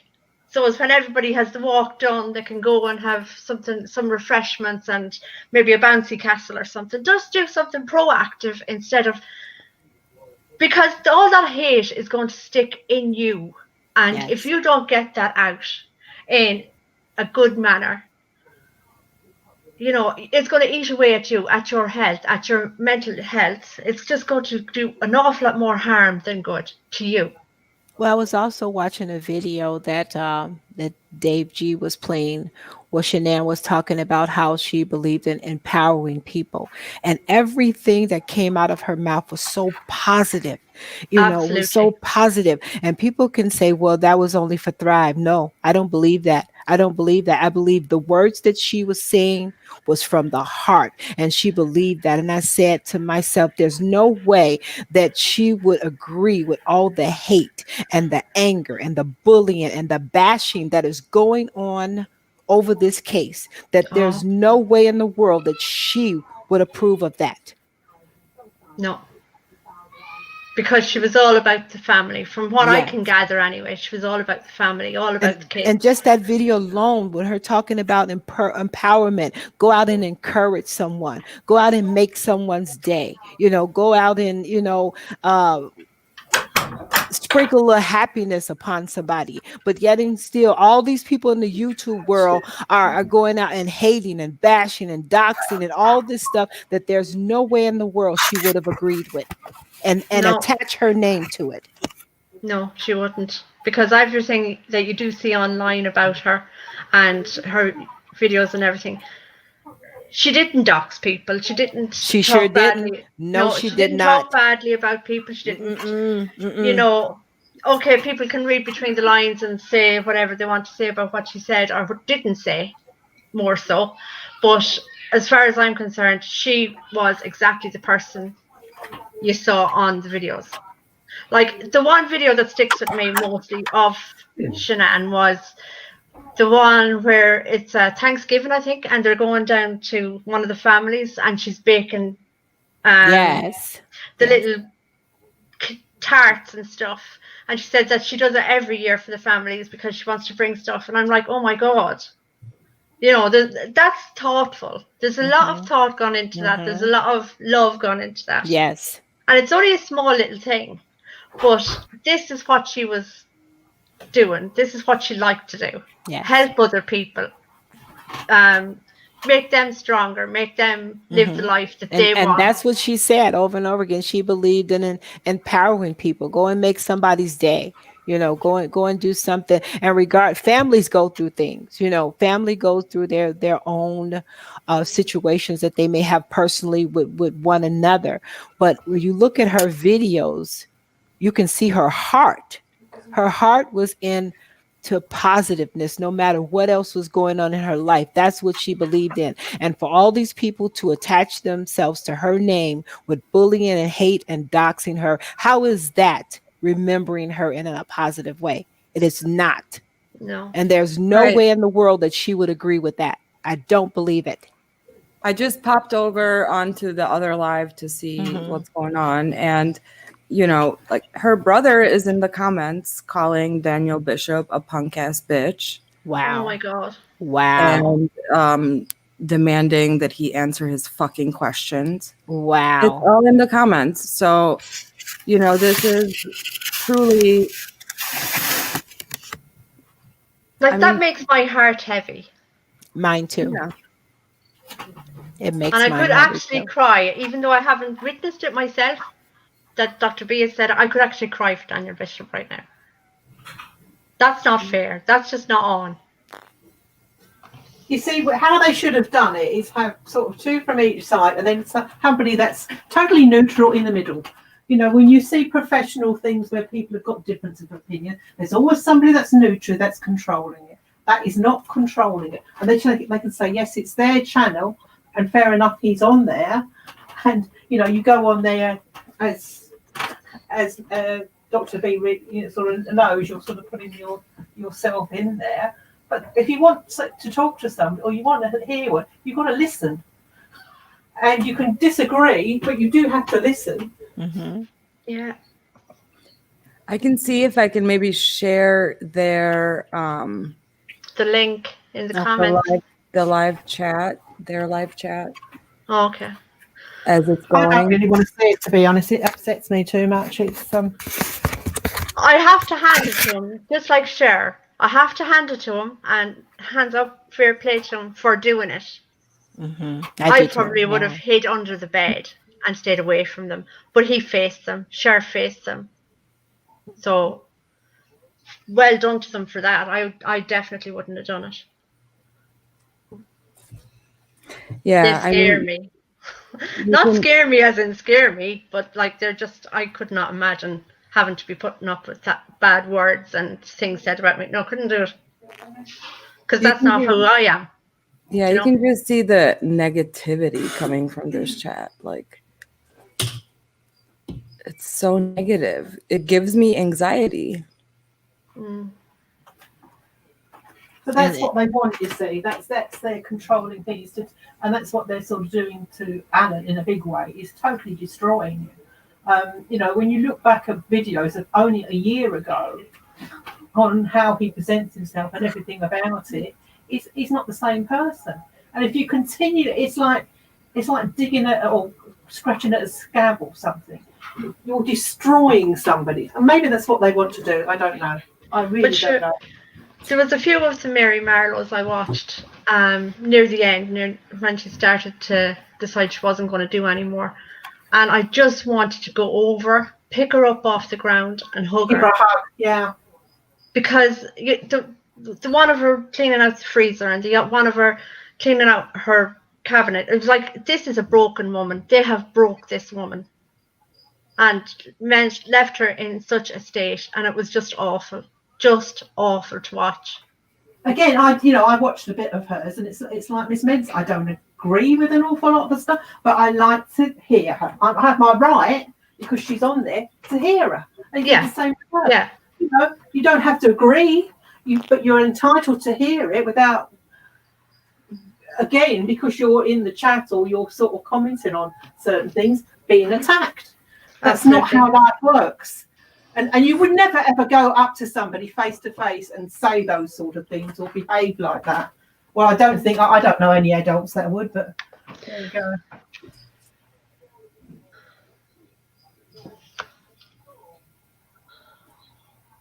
But that's the thing, though, Shadows. They wouldn't do it face to face. That's why they're doing it online. They're just going off on people, and because they're so far away, one could be in one part of America, another person, of course, is in England or Scotland or Ireland, and because they're so far away, they're like, oh, we'd never see them anyway. So they just think it's absolutely amazing that they can bash and be horrible to these people, because they're not going to see them tomorrow on the street. They don't have to worry about the comeback. Do you see what's happening in this chat? Frank Yes. Jr. is saying he doesn't respect Bishop. He's a piece of shit to me for what he said. So, okay, so you don't like him. Great. He has never said anything again. But look at the comments. I know. Yeah. Look at the comments. Yes. Look at what it causes. This is abuse. Take down your videos. Take them up. Why? They're funny. He's not nasty. He's not nasty at all. He's quite funny. But it's okay for Martin to keep up his videos. Which are All nasty. those disgusting videos. It's okay for him to keep that up. No, it is not. It is not. Talk about hate. Again, maybe it's down to the social media platforms. But again, if they start sort of saying, "Hey, we're not having this, we're not having that," and really going in and censor it, again, you're using a hammer to crack a nut, aren't you? It just needs to have to get through to the right things and then see what is actually going on, because the true crime thing isn't the only platform. It does go on in other platforms, but it doesn't go into real life like it has with this. I don't think so. I haven't seen it. I really haven't seen it. As I say, it is when it crosses those lines. It is only from the one side as well. Like, you don't see it from. Well, we don't know, because there are certain things that are said on other videos that I've watched that they're accusing people of, or that this person is pretending to be that person, and you think, well, where did that come from? What's this person done to you or said to you? We don't know that. You don't know that there are, unfortunately, unstable people, and they might be backing either side. We can't. Again, you can't speak for other people. You can only control what you say and what we do. And if you go on, that's life, isn't it? Unfortunately, I've never seen nothing like this in my entire life. This is absolutely crazy. I have to turn it off. I can't watch it. Yeah, this is. Yeah. Oh my goodness. I can't watch it. That is absolutely. How in the world is that bringing any positiveness to Shanann's memory? I will never understand that. I can't either. Yeah, this is disgusting. Well, I think this is a good time because I can sense our energy is getting messed with too. Absolutely. Yeah. It is. Yeah, so I'm going to log out. At least I know how to do it now. So people will be hearing me a bit more often. This was perfect. I think I thank you so much, Caffeine. Well, Deja, thank you. Yeah, you are absolutely welcome. Thank you. I've learned an awful lot. Amazing. So all of you, ladies. Amazing. All of you. So we'll do this again next Saturday. We'll come up with a topic and we'll continue the chat. Thank you so much again. And thanks everyone for listening, and just remember to stay neutral. Keep your emotions in check. Please do. Thank you, everyone. Bye. Bye. Good night.